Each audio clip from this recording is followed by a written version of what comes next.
Hello and welcome to the Nen Show Podcast, where we never use the same joke twice. This is Craftsdwarf, your host. I did it backwards, wait. And this is Mathwiz, my co-host. Hello! Yay! Back again, on time, for once. No, that's fine. Like, again, we're still ahead of schedule. Yeah, Punk Hazard. Woo. Well, comments first. Okay, so yeah, Mathwiz doesn't have comments again, as usual, but, like, reading through the comments, I was actually bugged. Like, this isn't the first time there have been unmarked spoilers, but, like, I think what bugged me more about it this time is that we have 2 arcs left. 2 arcs that, you know, I'd rather not be spoiled for Mathwiz, who has not read them yet, and both of those arcs were spoiled without warning at all, by Cross _ and Dr. Knockout, like... Because, yeah, so I'm just like, yeah, I'm calling you. No, it's fine. I'm just saying, like, you guys have been really, like, this isn't the first time there have been unmarked spoilers, but, like, you know, for the most part, you guys have been good about it. And like I said, we're almost done. Like, I feel like there's 2 arcs left to not spoil, and both of those arcs were spoiled, so, I don't know. Now I can just picture when we do get caught up, we're just going to have these massive comments of like, okay, here is literally all the discussion I couldn't say before because spoilers, and it'll just all be on this one episode. I mean, yeah, I've spoiled too, but it's not on purpose. Well, except for the one time that it was on purpose, but it was like exposition, so I didn't care.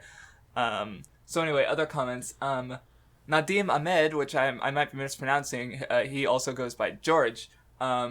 He had, he was talking about how, like, you know, he didn't relate as much to, like, the Otohime, Fisher Tiger, you know, MLK, Malcolm X thing, but he did connect Hody to, like, his experiences, like, and knowledge of, like, Muslim extremists. So, I don't see, it's like, and, well, he had a bunch of comments, actually. But another one, he also mentioned he thought I was misusing the word, like, the association thing, because it's like, yes, it is a racial allegory, but I'm like, I was trying to bring it up because I didn't want people trying to associate it with like saying it's specifically this exact racial allegory. And like, who is it? Greenbird was even pointing out some of the differences between the Otohime Fisher Tiger stuff to the Malcolm X MLK thing. Like, mostly I brought it up because like, when this arc was going on 4chan, like, a lot of people were bringing up that comparison. And it was also mentioned in the anarchists' analysis of One Piece, which I mentioned a few episodes ago. But again, I still argue that, like, you know, maybe he didn't take influence from that, because I believe there was even an incident around the civil rights movement where a black man ended up dying because he was refused a blood transfusion, which is the fake story about Fisher Tiger. So you know, it's possible he took influence from a lot of civil rights movements, which is, or just general, that kind of conflict in general. So again, I'm just hesitant to call it an outright allegory when, again, there's some differences, and it's understandable that Westerners would come to that perspective because that's what we've seen, you know. So if I accidentally said that, like, oh, it's not an allegory at all, that's not true, because it's obviously a racial allegory, but, you know, it's just, there's a lot of different races than just white and black, which is, again, what a lot of, especially with modern, it's coming, you know, Black Lives Matter and stuff, so it's very present in the minds of, you know, Americans especially, so yeah. But again, there's other things, and did I have anything? So, Ron Quixote and Prince and I think a few others mentioned Brooke, because I've completely glossed over in my mind, but it was, you know, it was just a really good contrast between Brooke and Zio, because Zio was like, hey, we're martyrs, we're gonna die for our cause, and Brooke was like, well, no, death leaves nothing, and of course he values death so much because he died, and we kind of see that again in Punk Hazard 2. He gets a little moment. Yeah, it was good, I just forgot to mention it. And then Dr. Knockout, excluding the spoilers, he did have some points about like Hody and Shirahoshi, because, like, I guess he agreed that, like, if, you know, Shirahoshi had explained, you know, had told everyone about Hody, then Hody would have been stopped. And, like, I guess he even pointed out that, like, it's not necessarily hatred to stop a criminal, but, like, so I definitely understand that perspective, but at the same time, I think there's some, with Hody, it's like, yeah, he's, you know, he's a bad guy who's doing bad things, but, like, it was very, driven home that he was also a product of his environment. And I kind of understand, like, not... because, like, the thing is, like, the biggest victories on Fishman Island are Luffy defeating Hody and the blood transfusion between Luffy and Jinbei. Even though, like, I would say, like, regarding Fishman Island's situation, the biggest victory might have been Neptune, taking the Fishmen, like, and closing off the Fishmen district. Like, that wasn't, like, framed as important as it kind of was, because, like, that's the whole thing about Hody having had nothing happen to him, because anyone could and would come from the Fishman district with those same sort of, like, that same drive and ideals, just because of that environment. Like, that's the whole, thing. And I think that's important, because, so, like, even if Hody had been stopped, I don't think it would have solved the problem. Like, someone else would have come from the Fishman district until that environment was finally dealt with. Because we even talked about it on my server disconnectedly, like, I think someone else just mentioned it, but, like, so I definitely understand, because, again, Oda didn't, like, drive home how important that aspect was, because the other thing is, like, big, slow bureaucracies and systems are just, like, they're not good at really dealing with problems until they're too big to ignore. And, like, Hody wasn't, even if Hody was stopped, he wasn't a big problem, or the Fishman district wasn't a big problem until the climax of the story, of that last arc. So, yeah, that's just, so, yeah, I guess I understand where it comes from, that, maybe Shirahoshi should have said something about Hody, but I also don't think it really would have solved anything, sadly. But I guess maybe that's my cynicism towards bureaucracy and that kind of, big governments in general not being able to solve little problems before they become bigger. So, I don't know. That's all the comments I had. Did you have anything to add on any of those comments? I kind of blew through them because I knew you didn't have any. Sorry.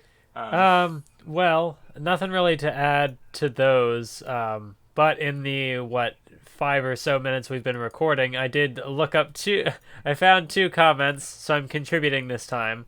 One of them, it was just sort of an aside that I'm pretty sure I was the one who brought it up in the last podcast about, like, actually, never mind. I don't have much to say about that comment, so I'm just going to go to the other one. No.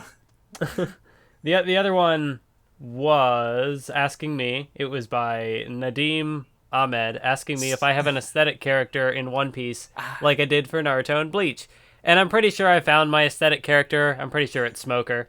Yeah, because I was just thinking as you were saying that, is like, this arc has, like, my, like, Smoker, who you've liked before, and Law, who would have been my guess as to your aesthetic character before reading One Piece. And so this would have been the arc to decide, and here you are, you have decided. Smoker's cool, yes. Although Law has some pretty fun and cool moments. I think good this arc, yes. Yeah, I think my favorite, as we will discuss. I think my favorite part was, like, the little gag where Chopper had, like Chopper was hurt or whatever, and so, like, Usopp just tries to put Chopper on Law's head, and Law just has this, like, face. He's like. It's like, I don't know how to describe it. It's just like, I do, because I've thought about that. Go on, though. Yeah, no, it's like, yeah, I love that moment. Because Chopper, his body wasn't moving because Frankie had used the Rumble Ball, and he was like, which one do you use the doctor? Come with me. And Usopp's like, well, Chopper can't move, so here you go. And everyone's, like, in the background laughing. And yeah, Law's fucking face is legit, in that panel, is legitimately one of my favorite expressions in the manga. Because, like, look, Oda's really good with over-the-top expressions, but he, we talked about how he could do more subtle ones, too. And that one, just, like, the regret on his face is just so... It's so perfect, because, like, the whole arc, he just cannot, like, he can't even, okay? Like, the Straw Hats are just too fucking much. Because he's this serious character, but, like, and now he's interacting with the biggest goofballs in the universe, and he just can't, and it's so good. I love that expression so much. Like, I just look at it and start giggling. It's so just... Oh god, I made a huge mistake. Like, it just screams that at me, because he's like, I'm gonna make alliance with Straw Hat Luffy, and it's like, oh, and then 5 seconds later, it's like, oh no. Oh man. So anyway, we skipped ahead. Let's actually start from the beginning. Punk Hazard. And of course I'll give my overall thoughts, but yeah, we start off, technically ending off Fishman Island, of course, where they're still heading up, oh yeah, fuck, I forgot to mention. Oh, well, because this was technically mentioned last chapter. Because, they have, like, big blocks of wood on their ship, because it's like, with the bubble coating they sink, so how did they get back up? So they have these big blocks of wood, that this super floaty wood that was first mentioned in the SBS back when it was like in Skypiea mentioning Alabasta because Oda fucked up and Mr. 3 was floating on the water, and he was like, oh, he was lying on a piece of super floaty wood. And like, I just really love that detail, because it's like he turned this fuck up from volumes ago, like 40 volumes ago, and like used it to fix this problem of like, how do they get back up to the surface? If the bubble makes them sink, and he uses the super floaty wood again, and it's just like, it's just such a small detail, but I really love it, because it's just like, it's just those details that, and Oda's fucking memory. Like, he just came up with it on a whim because he fucked up, but then here it is just coming back again it's not like a significant thing, it's still a really small detail, but it's just, I love that detail because it's like, because of how it came about, and like how here it is, helping them get up to the surface. And I don't know, I just noticed it in the art, looking at the art pages, and I'm like, oh yeah, that, because I do really like that detail. I don't know, the world building in One Piece, and like, it's good. A lot of people mention it for a reason. So anyway, they're on their way up. They end up getting caught in a current that drags them, like, because it's like Smoker was ready to intercept them at one of the 3 islands. He even, like, because he's like, this island's the most dangerous. I'm pretty sure Luffy would have, Straw Luffy would have come in this direction. Like, he understands Luffy so well. But, like, no, they just get caught in this current and thrown, like, partway through the New World. So Smoker's plan failed, and they end up on Punk Hazard. And we see a bunch of whales, and they surface in the New World, and it's cool. And yeah, there's just a bunch of character interactions as they end up heading to Punk Hazard. Like one, I think it was mentioned in the SBS, but like at the end of Fishman Island, Sanji was like, "I'm gonna put your poison and razor blades in your food," and Zoro was like, "Yeah, you do it. I'd like to, I'd like to see how I digest those." And then you see Zoro eating his like lunch, and there's like crunching noises. I'm pretty sure it was mentioned in the SBS. Yeah. So like, yeah, Sanji did it. I mean, Zoro was asking for it. He literally asked for it, and Sanji went through with it. And Zoro's just happily eating. Like, it didn't even affect him at all. Like, he's just like, oh, whatever. Like, the whole arc, he's just got, like poison and razor blade chunks in his system, and it these characters are so fucking ridiculous. But yeah, this arc was neat reading it weekly, because, like, for, like, the long, like, Thriller Bark was, like, is kind of like the last arc. There was really, like, a sense of, like, adventure, and that we had no idea what was coming, per se. Like, I mean, Sabaody had that too, actually, now I mention it, but, like, with, like, maybe I'm over speaking it there, but, like, Punk Hazard just, like, a complete, like, with Amazon Lily, we got an info dump as to what the island was when we got there. Empel Down and Marineford, we went to those places, like, with intent. Sabaody and Fishman Island, same thing. Like, we the audience more or less knew where the characters were going, but Punk Hazard was this complete mystery. And he was even, like, he even had, like a bit of a mystery with, like, how is it cold when it's obviously a fire island? And just, the setting is just, it's fun like that. And it's neat, so it's neat to see. Like, it actually becomes, like, a deal that they're going from the fireplace and they don't have clothes to the cold place, and they nearly fucking get killed. Like, even, we're strong, but we can't deal with the cold. Like, it's just fun. Oh yeah, and they find Monkey D. Dragon. Yep, they found the dragon. Dragon, right away. He's got clearing up the big mysteries early, and then they cut off his head, destroying that whole subplot. Wait, what do you mean they're not the same? But yeah, he even referenced monsters a bit by having Zoro cut off the dragon's head. And one other thing I like about this whole sequence is Usopp, because, like, the whole time Usopp's he's Usopp, okay? He's panicking, he's losing his shit. But, like, at one point, Zoro, like, says, he calls out, he's, like, running toward the dragon, and he calls out to Usopp, and Usopp immediately, like, you can even see he's got snot running down his face. He's still kind of scared, but he's, like, he jumps, it's kind of, so, I think I mentioned something similar back on Fishman Island, but, like, or no, it was, on the way down, where it's like, yeah, he's scared, but he's still able to act and, help out, help, so it's just neat. I like Usopp. He's good. He's a good boy. Oh yeah, and I guess as far as, like, arc opinions go, I did end up liking Punk Hazard, though at first I was kind of worried, because, like, I didn't enjoy the first few volumes so much. Like, well, I'd enjoyed them, but it's like not quite at the level of like new appreciation that I have for a lot of arcs so far. But when I made some realizations towards the end, I was like, oh, okay, yeah, and I appreciate it. And like, I don't know, how do you feel about Punk Hazard so far, or like Punk Hazard compared to the other arcs so far that you've experienced? I guess like with Punk Hazard, like I'm not entirely sure, I guess, like what the grand idea, like if I know this is part of like a bigger saga, but like if this is sort of its own self-contained arc, which it kind of is, I'm not fully sure of like what the next one. I mean, like, big picture. I'm sure that the idea, because like it's part of the saga, that it's like setting up ideas that will be explored later. See, it does have its own thing, but I was kind of like not quite disengaged, but definitely like not feeling it as much during those first few volumes because I hadn't figured it out yet, and then I realized it, and I was like, oh shit. And I actually think it's pretty interesting, and it actually made me realize something about the like all the arcs in the new world so far, including ones we haven't gotten to, that I'll definitely mention later. But but even then, I will say it's probably my least favorite post time skip arc, like, because Fishman Island was really good, and with the slight exception of Dressrosa because I haven't reread it yet, but I do expect to enjoy Dressrosa more. And Whole Cake Island, well, there's, I don't know, but of course there's, maybe my thoughts will change. Maybe the discussion will change my thoughts as it has before. Because this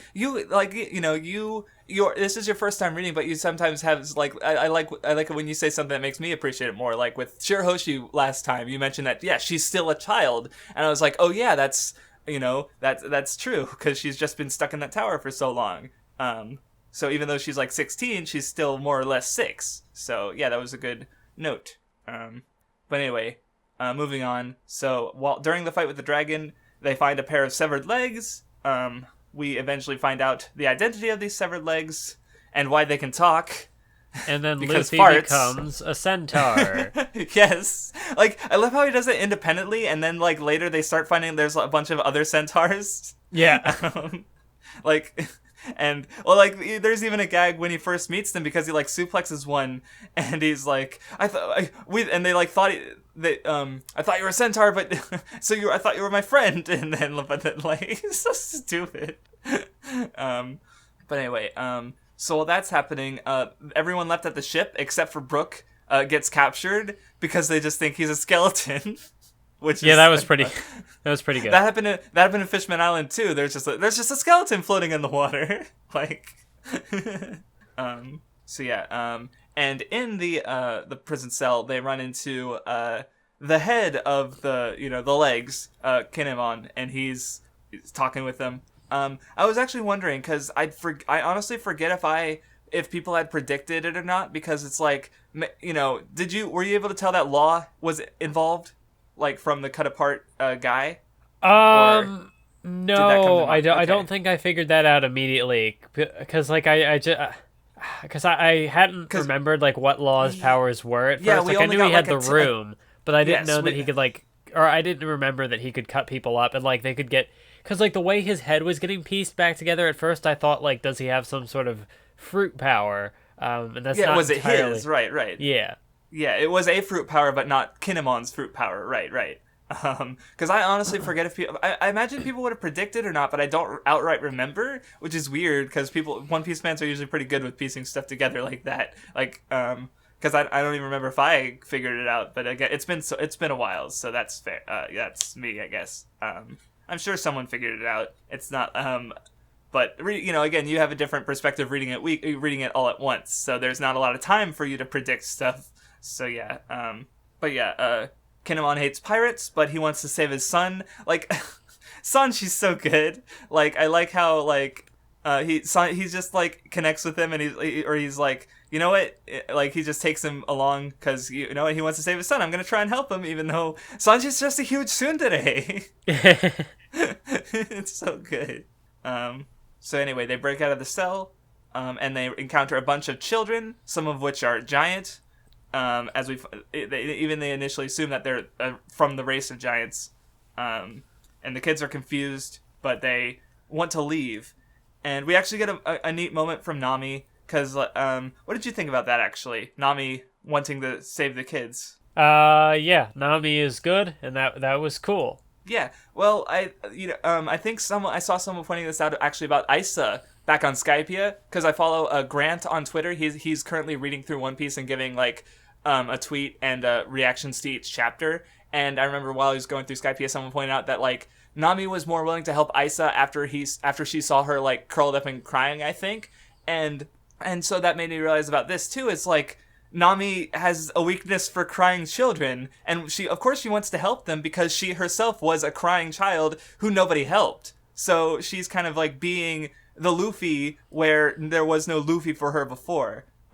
So and now because like at first they're like, yeah, even Sanji's even giving reason like, well, we can't. How can we really help these kids right now? We don't even know why they're here. We don't know anything. But Nami's like, you know what? Children are crying. We're gonna fucking help them, and they're like, "Okay, let's go." Like again, they're not outright heroes immediately. You know, they actually have doubts about saving children. But of course, you know, Nami's a good girl. Yeah, because Nami was the only one who because they had like thought about it, but then they're like, "Nah, we need to go. We don't even know what we're doing." And then Nami's like, "No, we're gonna save them anyway."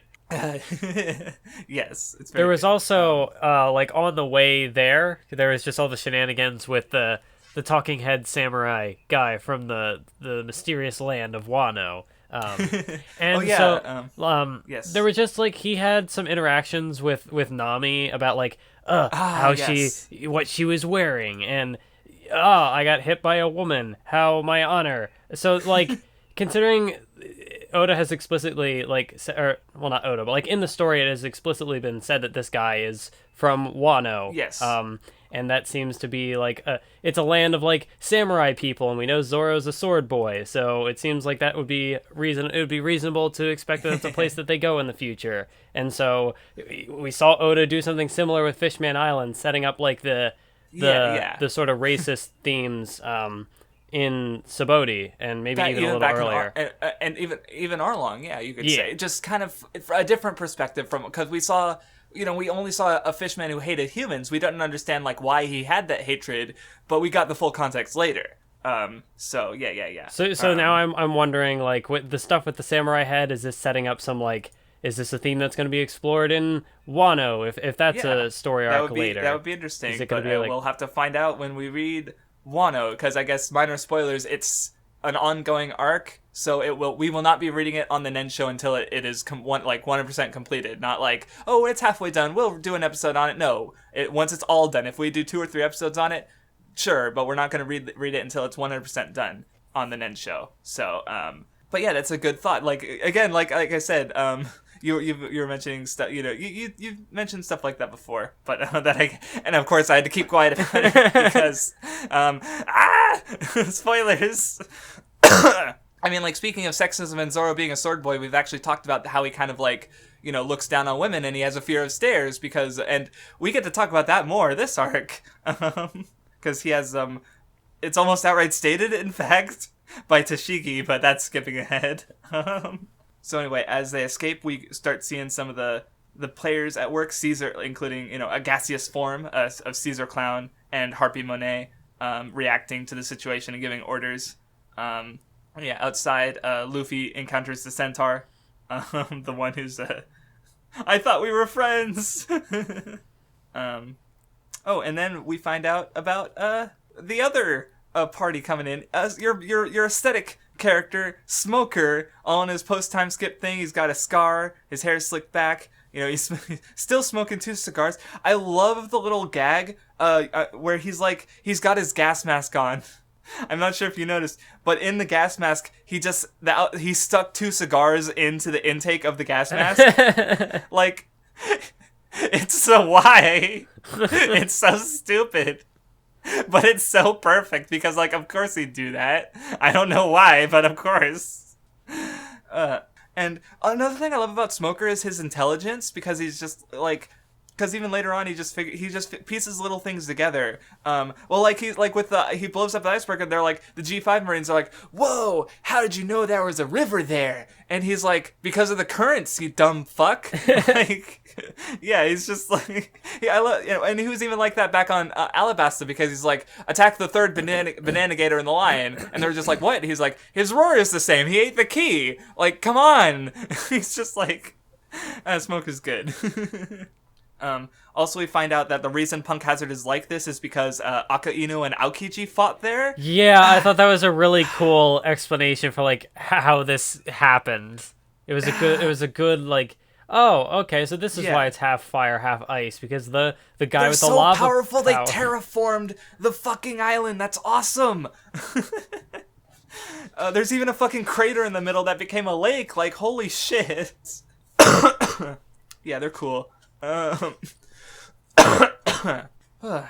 anyway, Smoker infiltrates. The Luffy team crosses the lake, and they run into more centaurs, including Brownbeard.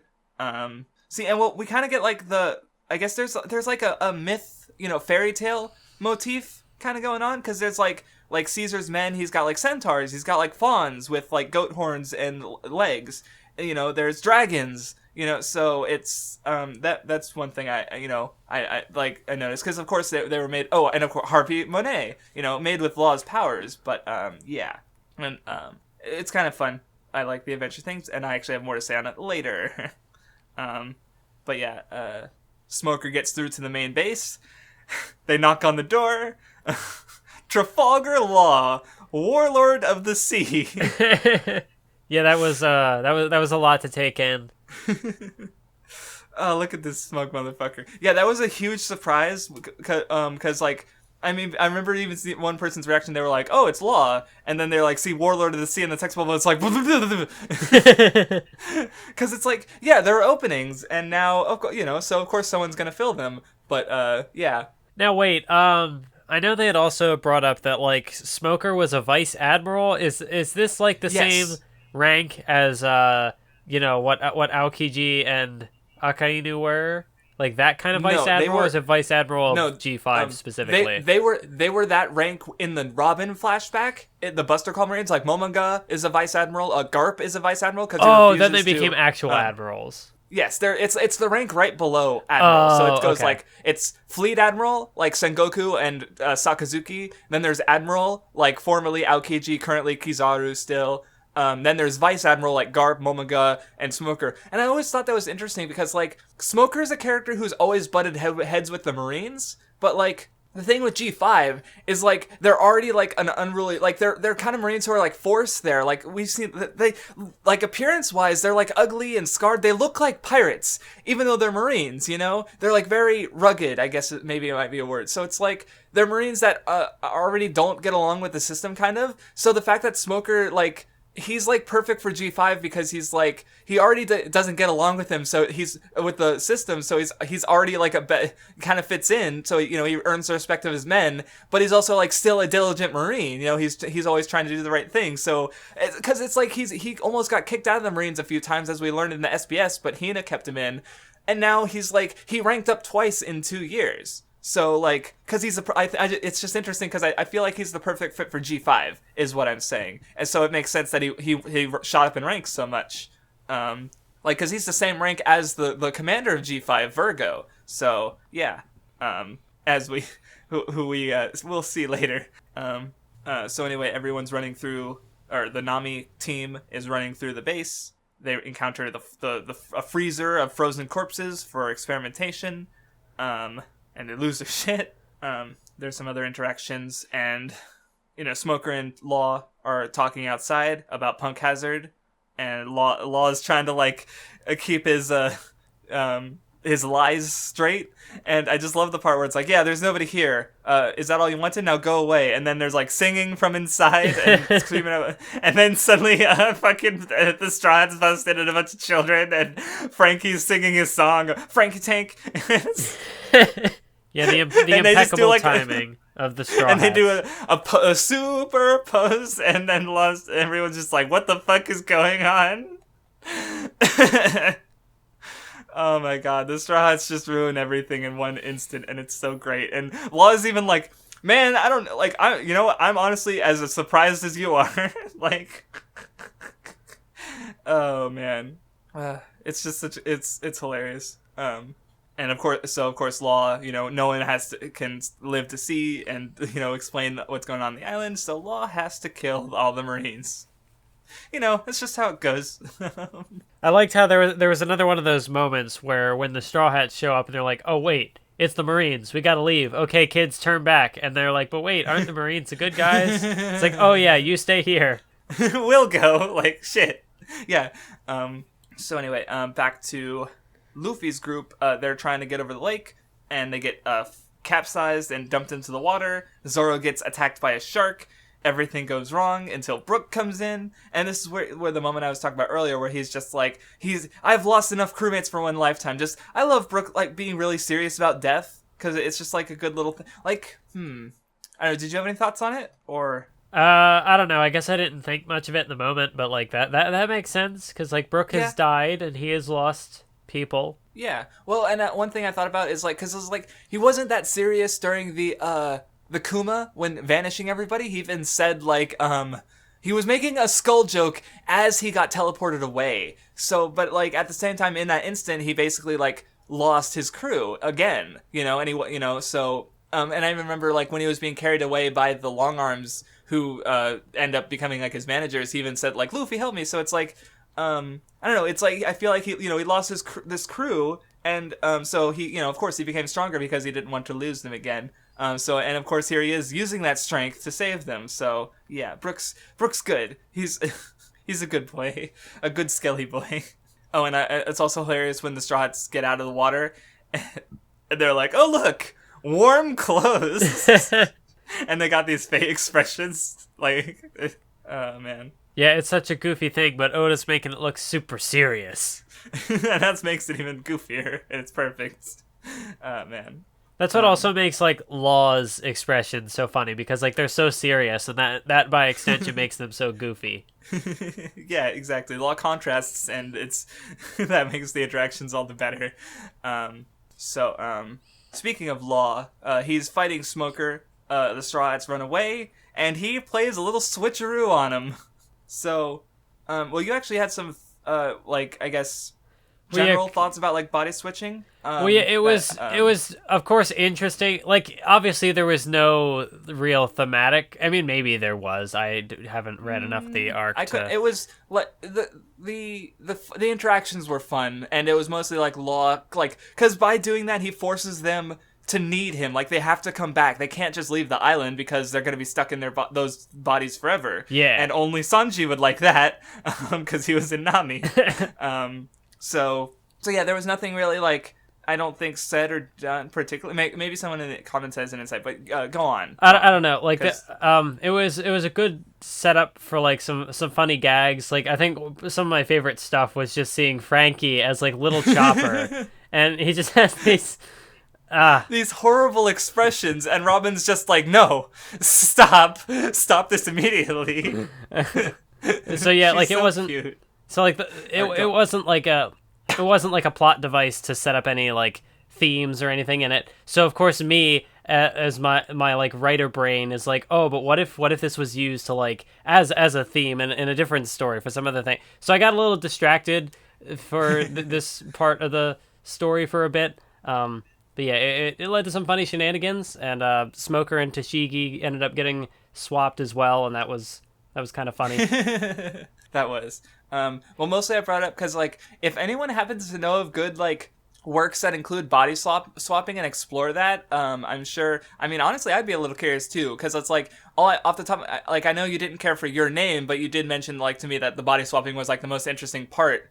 And I warned you about Kokoro Connect because only the first 5 episodes deal in body swapping, and, like, so if you started the show and got it into that, and it's like 5 episodes after, they drop it and you're like, shit. So, but well, because especially you were thinking about, I guess, how it would apply to exploring gender, right? Because I mean, why would you be interested in explorations of gender? Wait, no, yeah, it was pretty.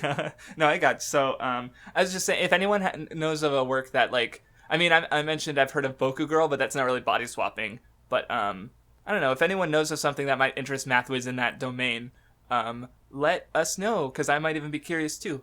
Oh yeah, I did try to, because Baka updates or manga updates, it's like a big manga database. They do have a body swap tag, but it's like, it's included in every series that even includes, like, any amount of body swapping, so it's not like a work dedicated to it would be the most like ideal, I think. But like, because like there's Yamen and the Seven Witches, but again, it's not like the whole. There's a bunch of other gimmicks and magic stuff too. So let's go read 900 chapters of One Piece just for the one arc where there's a couple of chapters of body swapping. Exactly. This arc, One Piece probably has that tag just because of literally these like handful of chapters. Oh man. So anyway, But I guess while we're still on that topic, I did really like how Oda would like change up the expressions of the characters to kind of match the person who was in the body. So like, when Chopper is Sanji, like he's got his Chopper eyes, but his Yeah. It's also kind of funny because like had Nami's expressions, yeah. Because when you think about it, then when Sanji was Nami, you could see two eyes. He didn't cover one of his eyes, and then so then like with Chopper, he's got this one weird eye as Sanji, but the other one, I don't know. It was fun. Right. See, one missed opportunity with the anime is I would have loved to hear, because like we don't talk about the anime that much, obviously, because we haven't. Seen How it, do they handle like, the voices for this? They just changed the voices. They just like so you hear Nami's voice actress coming from Frankie's mouth because Nami's in it, which I think is a wasted opportunity because like I guess it would have been like I just would have loved to hear like because I do like the voice actors, so I'd have liked to hear their interpretations of their fellow voice actors, like Sanji's voice actor doing lines like trying to act like Chopper. Like that would have been really interesting because like I do think they're skilled voice actors.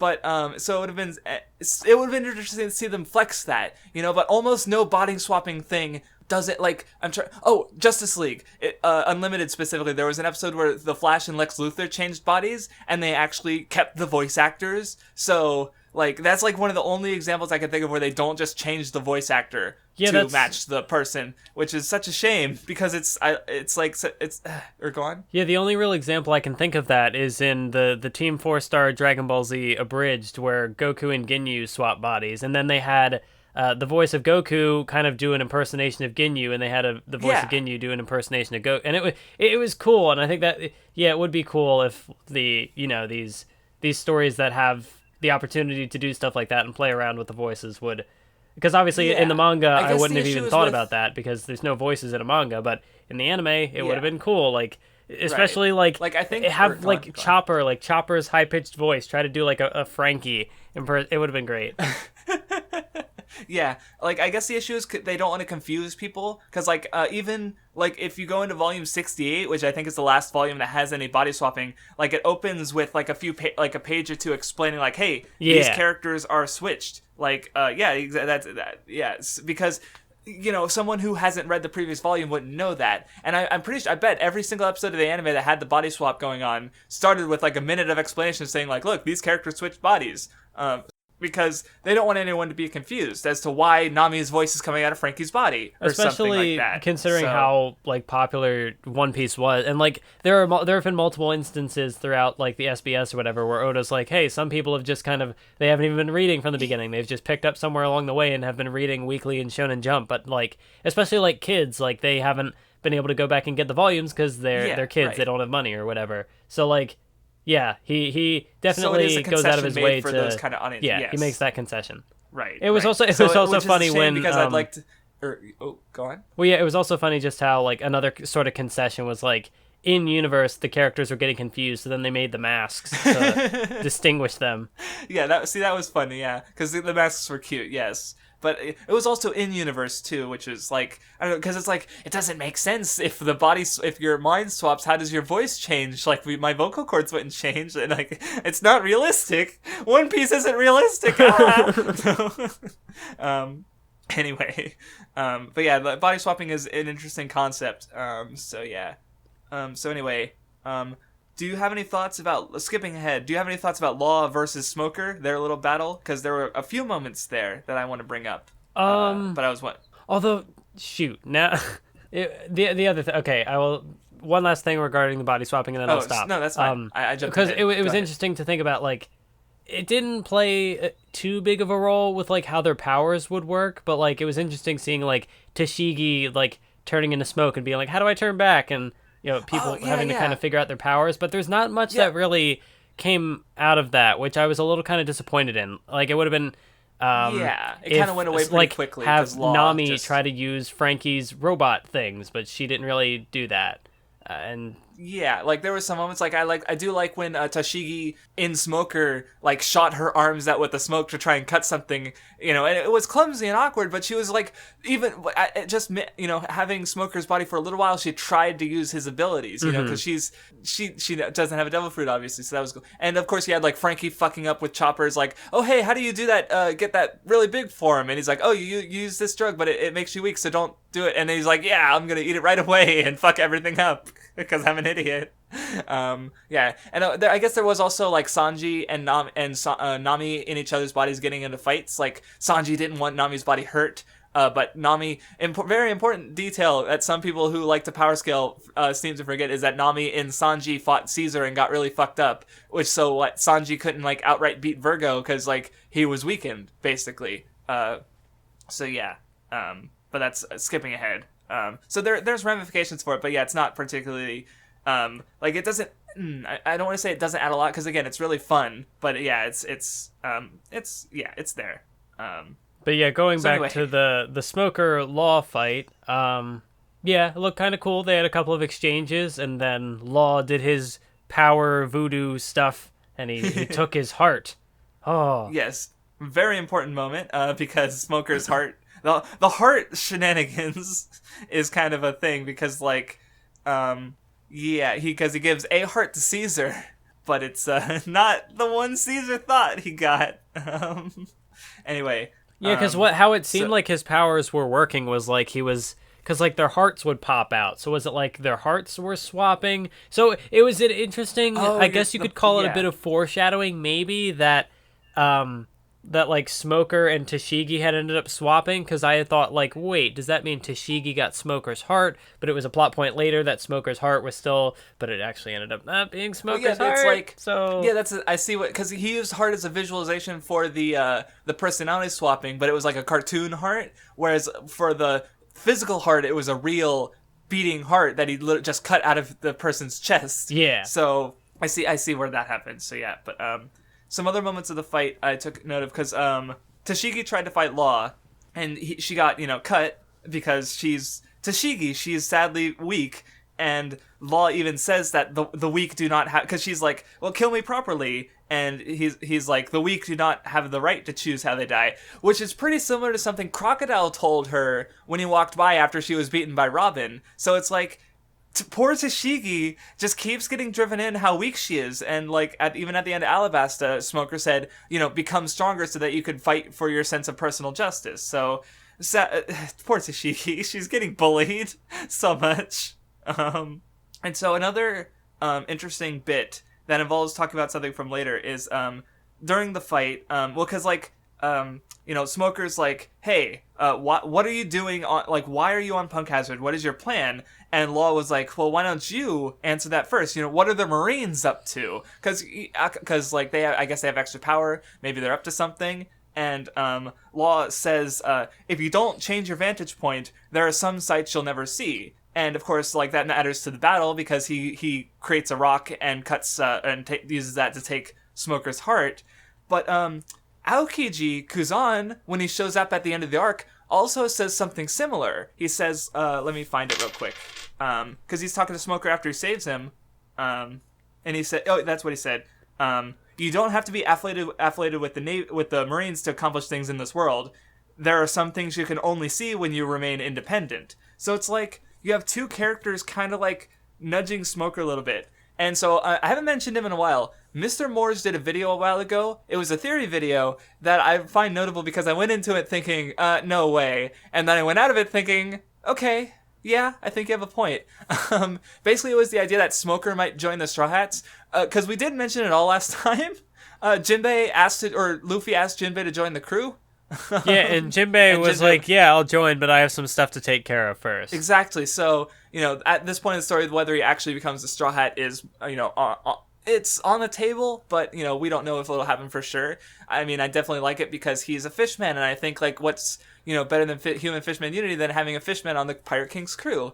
And like, so one thing, and in his theory video, he mentioned specifically that line that Aokiji said, though the law line also feeds into that, because you have two characters that are basically telling Smoker, there are things you can't do as a Marine. And Smoker is like, one thing is like, because I've talked about, the individual ideals of the Marines, and I would honestly say that like, Akainu's absolute justice, like the thing that most strongly opposes that is Smoker's idea, personal justice, where he wants Marines to go after what their sense of justice is. It's like it's a very individual take on it. Whereas Akainu is like the system, follow the system, and if you don't, you are weak and deserve to die, pretty much. So like and of course Smoker's always butted heads with the Marines. So I don't know about Straw Hat for sure. Like he's probably my like strongest candidate, or one of my stronger candidates for Straw Hat for sure. But like I definitely I just see him leaving the Marines because of those lines. Because you consider so much. There are so many moments where he's like, the law doesn't tell me what to do or something like that. Like he's always kind of just doing his own thing. So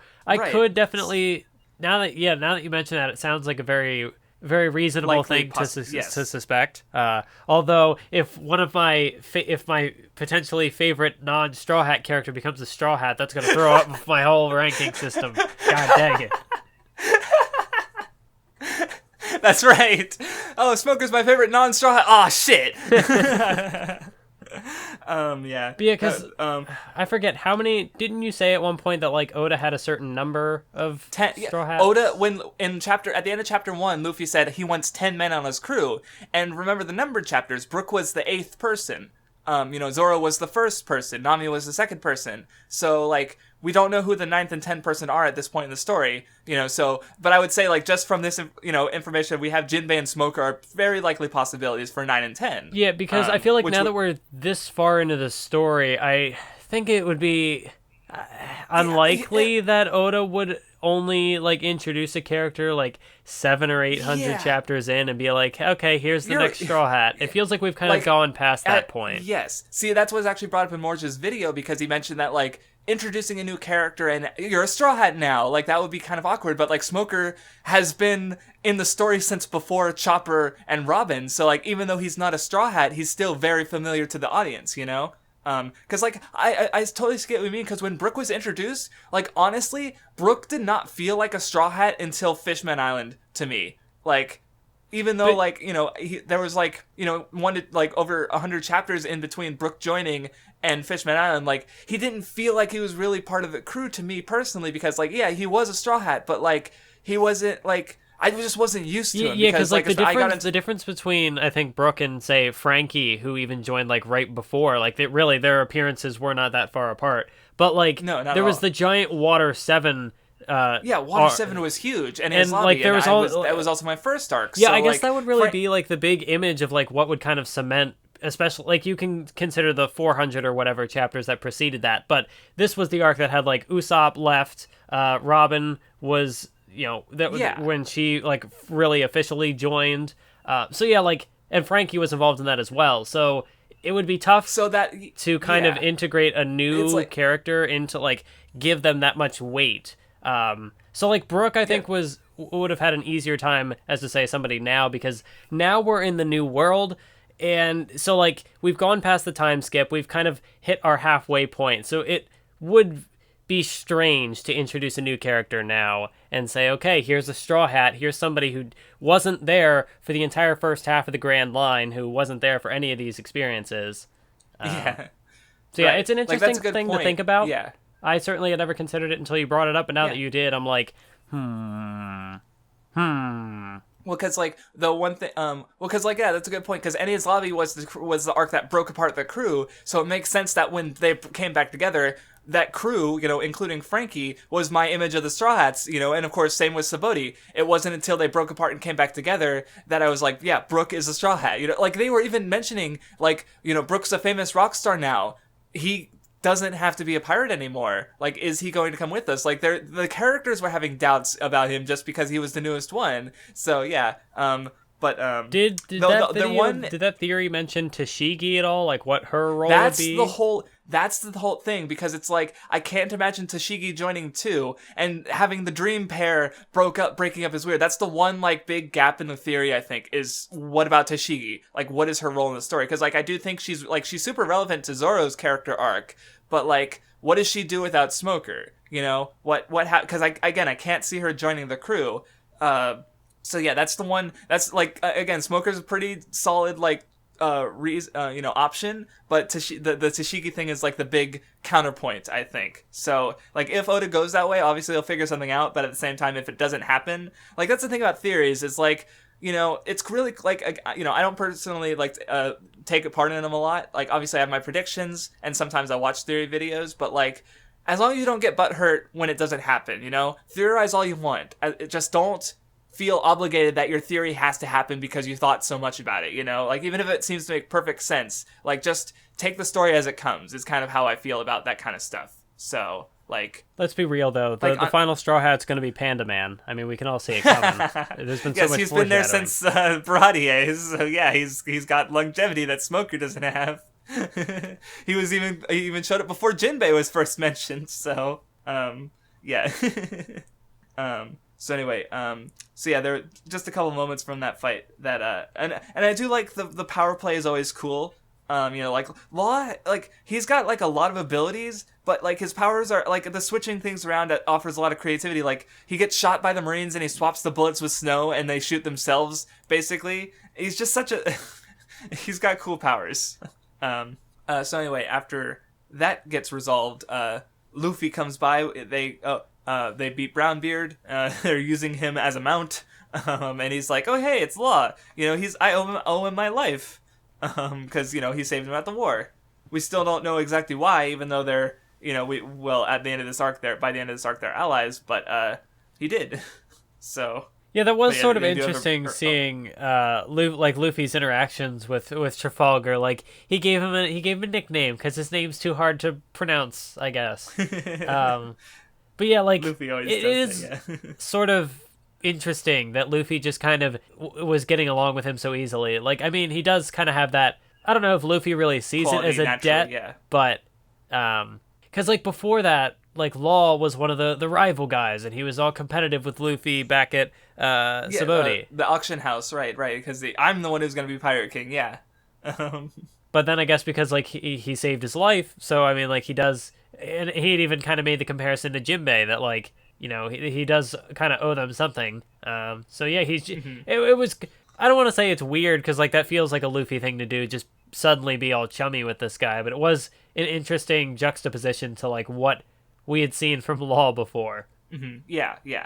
I will definitely say that I did not expect like this alliance to like be a thing like that.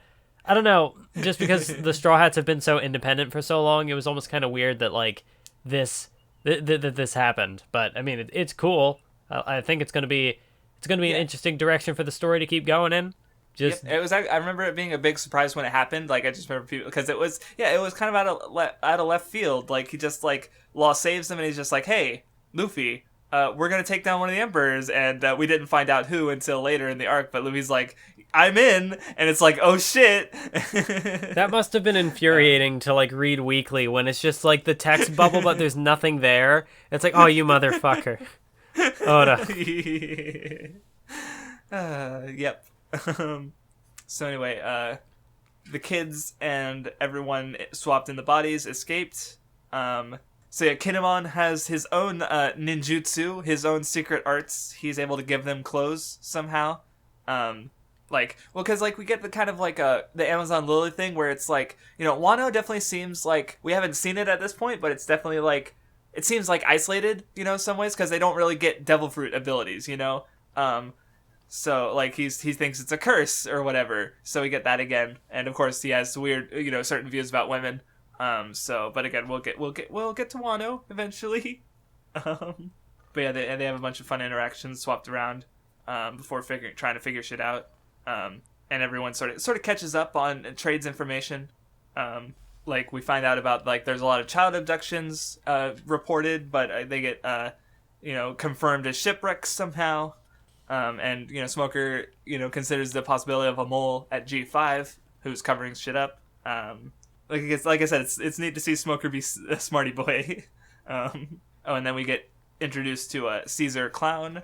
Brownbeard explains like the travesty that happened here that Vegapunk supposedly caused, and then that Caesar, he was this savior, this miracle man who came and rescued them, which of course turns out to be not quite accurate. Did you have any thoughts about Caesar actually? Because he's like, in the past I've definitely sort of like, he's an abusive leader guy, and I think I unfairly dismissed him for that. Though rereading it, I realized some things. He's actually kind of different, but I was curious about your thoughts about him. Yeah, I guess that's kind of how I was sort of leaning, because I haven't quite figured out like what exactly he's about. Like, I mean, obviously his experiments were, they definitely kind of read as like a. I mean, like I feel like most of the shonen stories have at some point this kind of like.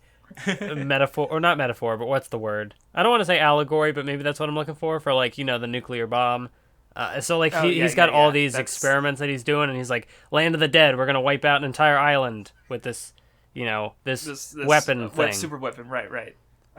See, I thought you were gonna mention like mad scientist characters, because like we had Kurosuchi in Bleach, and okay, so something about this guy's design gives me Naruto vibes. For some reason. It always has. I don't know I'm like why. Orochimaru, maybe. Like they don't even like look that similar for some reason, and yet when I see Caesar, I just think Naruto. I don't know why, but I always have. It's so weird. Like, of course, his expressions are like pure One Piece and stuff, but like, I like I said, I just don't know. But no, I mean, like obviously he has like the mad scientist vibe too, because like that's true. That's what that he might is. Be part of it, yeah.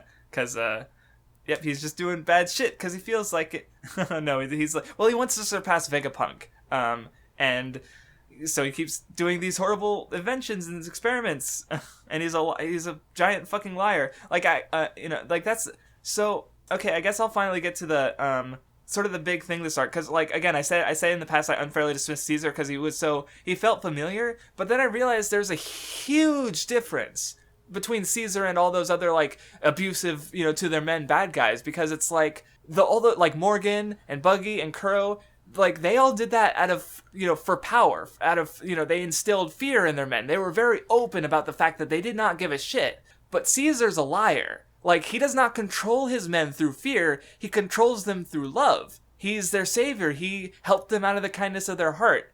And, like, there's the moment with Brownbeard, different pirate. Blackbeard. Like saying, first we had Dragon, now we have Blackbeard. So much happened in this arc.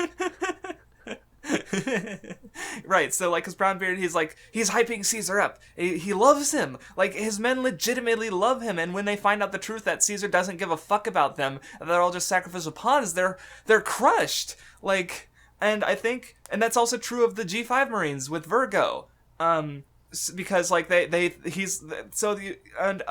I sort of took from that alongside the fantasy motif, like the dragons and stuff, because there's all these like wonderful mythical animals, centaurs and dragons, but they're all fake. The dragon, Vegapunk made it, it's artificial. The mythical animals, that's the doings of Law, his devil fruit powers. So there's this kind of like sort of like robbing of like childhood innocence in a way, and like that's especially true for the experimented children on, because they also think Caesar's a good person helping them with from their sickness. And so like, but what it kind of like ends up, it's also like a false idol kind of thing. Like I remember hearing about To Kill a Mockingbird's sequel, where it's revealed that Atticus is actually racist, which is both reasonable considering the time period the book is set in, but also it actually like a lot of like I guess people who are into like literature and stuff who looked up to Atticus as a character didn't like that. But like from how I heard it described is like that's the whole point, is like because in To Kill a Mockingbird the main character is like a child,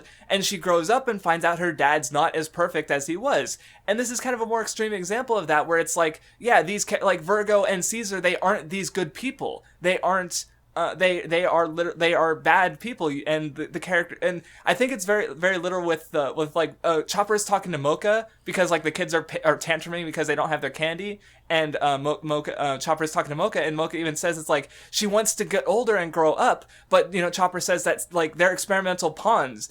If they stayed with Caesar, if they did not see him for the truth he was, they would literally not grow up. And I think that's also true of the G5 Marines and Brownbeard and all of Caesar's men. Like, they're all living in this fantasy land where Caesar's a good person, and they all have to grow up, more or less. Like, that's sort of what I took from the arc. And what also made me realize about the New World in general is that, like, Fishman Island also had a kind of important thing about children, where it's like, or what was don't the children are watching, like they didn't want the children to be badly influenced. Shirahoshi was influenced positively, and I won't spoil future arcs, but first, like, Dressrosa I need to reread, and there is another future arc that very much like the main antagonist is like mentally a child, even though they are also much older than a child for understandable reasons.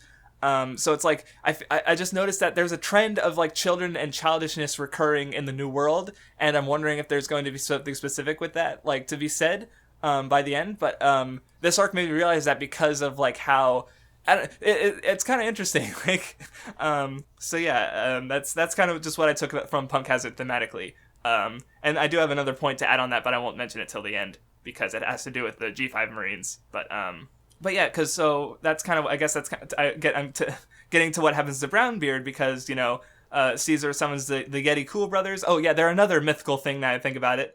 They're here to kill, and he sends them to kill the Straw Hats and Brownbeard, and that's when Brownbeard has his lenses on Caesar ripped off. The growing up, so to speak. So yeah, though there's other stuff that happens on the way there. Do you have something to say? I need to get some water. I talked for a little bit there.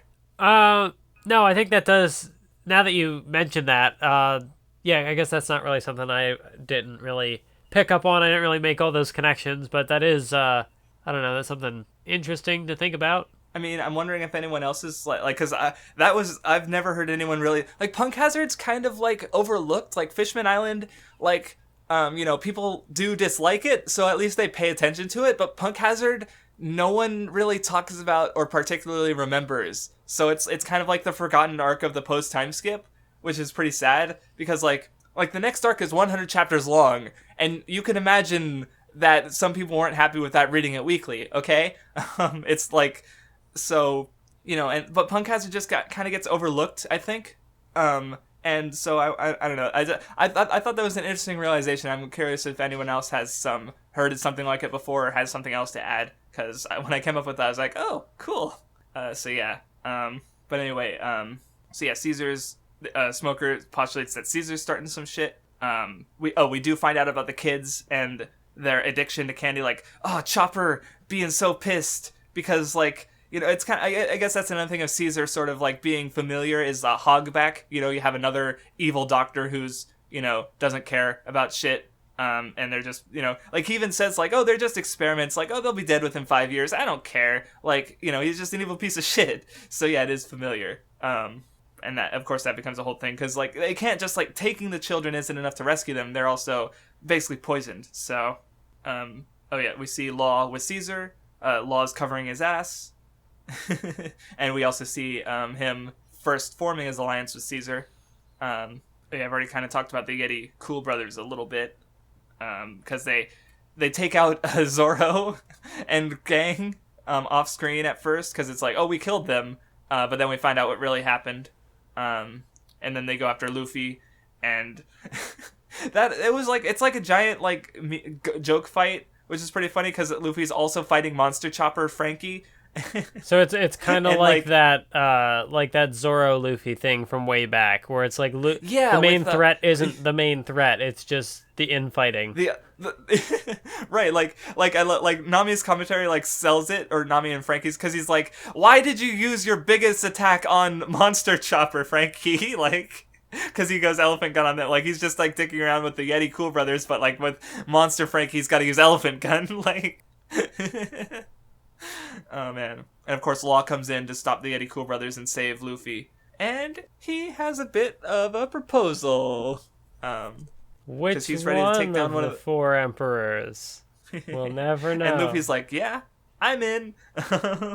So, and then we get the moment we talked about earlier where, they sort of like, they get the bodies swapped back around. And Luffy being so perfect. Like, I love how they're just like, your idea of alliance and Luffy's idea of alliance are probably pretty different. And Luffy's just like picking his nose. It's like being friends, right? He's such a doofus. And Law's just like, but that doesn't, okay, fine, we'll do it your way. And then we get the moment where Chopper gets tied to his hat and he's just the perfect face. All right, but yeah, they come up with their plan Luffy's got to capture Caesar. I also love how like Law has like Chopper sort of dangling from his sword, like a cell phone strap almost, like you see in anime, or they have on their school bags or their cell phones. They have little things dangling off them, and Law's got a Chopper on his sword, and he's so Chopper's expression, he's like kind of like determined, like he's like, yeah, we're gonna go do some doctor shit, and it's just, but he's also like dangling from his sword because he can't move. Yeah, I don't know. I just love the characters and their interactions have always been so good, and they're still good. Although, because when they did switch the bodies back, poor Nami still can't get back to her body because Sanji wasn't there because he was with the other two, with Brook and Zoro. Yes, right. And poor Sanji, because she's like, this is even worse than being in Frankie's body. Like, that's some unnecessary shade there, Nami. I don't know. Well, I mean, see, I couldn't imagine how it would be going to the body of a smoker, because I don't smoke, but everyone else in my family does. So, and yeah, I meant smoker as in cigarette smoker, not literally smoker, the character. Although there was that was sort of interesting, because I forget how the effects of like, tobacco addiction work. So I was like, wait, would it be the mind that is stuck to it, or would it be the body? So I didn't know, because I know, as I understand it, because Sanji was smoking cigarettes and he's like, sorry for your lungs, Nami, and no one in Sanji seemed to be addicted, but it's like there's definitely a physical addiction, but it is also mental addiction, because cigarettes do emotionally affect you. Like they kind of I've heard my mom and brother talk about how they emotionally calm you down. So it's like, if you're something, if you get like bad news or something like that, you can smoke a cigarette and sort of like reset your emotional levels in a sense, because I guess it's just a relief, where it's like, you have a nicotine addiction, so your body wants a cigarette, so you finally get that cigarette and you're relieved. So anytime you smoke a cigarette, you feel relief. So I've heard that. So there is a mental effect to it too. It's not just physical. I think any habit would be a mental effect, Yeah. So yeah, but I just, sharing my knowledge of smoking from living with, 3 smokers. So, yeah. I did also think it was kind of interesting because, like, with Smoker and Tashigi, like, I thought Smoker's cigars or whatever they are were, like, kind of part of his, like, power, but he still had them when he was in Tashigi's body, so I don't know. I think he just likes to smoke. Like, again, he jammed them into his gas mask. Like, that's addiction. So anyway, with all the chaos, Caesar decides to unleash his weapon, which is basically like a blob of poison that has eaten one of his artificial devil fruits. I think it's like the axolotl fruit, which is actually it's like it's like a salamander, it's like salamander, salafruit, axolotl model. So it's like our first amphibian devil fruit, I believe. And it's also, of course, we learn more about the artificial devil fruits later. But yeah. And then we get the flashback of the Zoro, Sanji, and Nami, and Brook getting defeated by the Yeti Cool brothers, which Zoro brings up later. I like the little panel where I forget exactly what the context was that led to this, but Zoro's like, well, I'm a skeptic, and Sanji's like, I'm a believer, and then there's Brook who's like, and I simply wish to enjoy the endless debates. It's just... They're like, wow, what a mature stance. You're so grown up. Yeah, I forget the context too, even though I have the page in front of me. I'm not going to reread it. But they're just being goofy because they're the Straw Hats. Like, how do they exist without the goof? I also did kind of like how this ended up coming back later, because, like, they get Well, like, they get defeated, quote unquote, but it's because, like, they weren't taking things seriously. And then later Zoro is like, Luffy, don't screw this up. Take it seriously. That's such a good moment because, like, that's... Well, I need to find out if this is a real thing or not. Because ages ago, I read the manga Liar Game, and it brings up a lot of real psychology to explain, like, why certain tricks work and stuff. And one that always stuck in my mind is, like, I guess the human mind sort of relaxes after it overcomes a challenge. Like, the example they gave is, like, say you're taking your driver's license test, and you succeed in parallel parking. So your mind relaxes, so you hit a curb and fail your test because you were relaxed. You weren't taking it seriously anymore. And so I also remember, sort of like not directly, but in Super Bunny Hop's video on Dark Souls levels, he mentions that he doesn't mention that like effect, but I got that from it when he was talking about the infamous dragon. Because after you beat the first boss, there's like a bridge that's covered in like char marks, and like it's obviously a trap, but people get pissed off about it, and I think it's in part because of that effect. You beat your first boss, you know, so this trap that should have been obvious comes out as a surprise for you because you let your guard down. And so if that's true, the dragon is basically there to sort of remind you, this is Dark Souls, this is a game that will kill you if you get careless, you know, so... But I need to find the name of that effect because that's basically what happened here. They go through Fishman Island, they have, you know, a pretty easy encounters, and they let their guard down, even though it's a new world. Zoro gets fucked up by the Yeti Cool brothers. Luffy gets fucked up by Caesar, you know, and so it's just a good moment. So what you're saying is Punk Hazard is the Dark Souls of One Piece.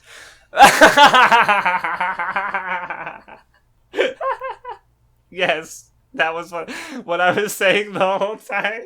Thank you for tuning in. Good. The podcast is over, everybody. We can't top that. Oh my god, that was so perfect. Oh my god.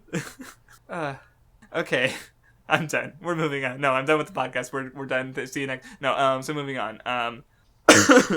So yeah, Caesar's bragging about his monster that's about to fuck shit up.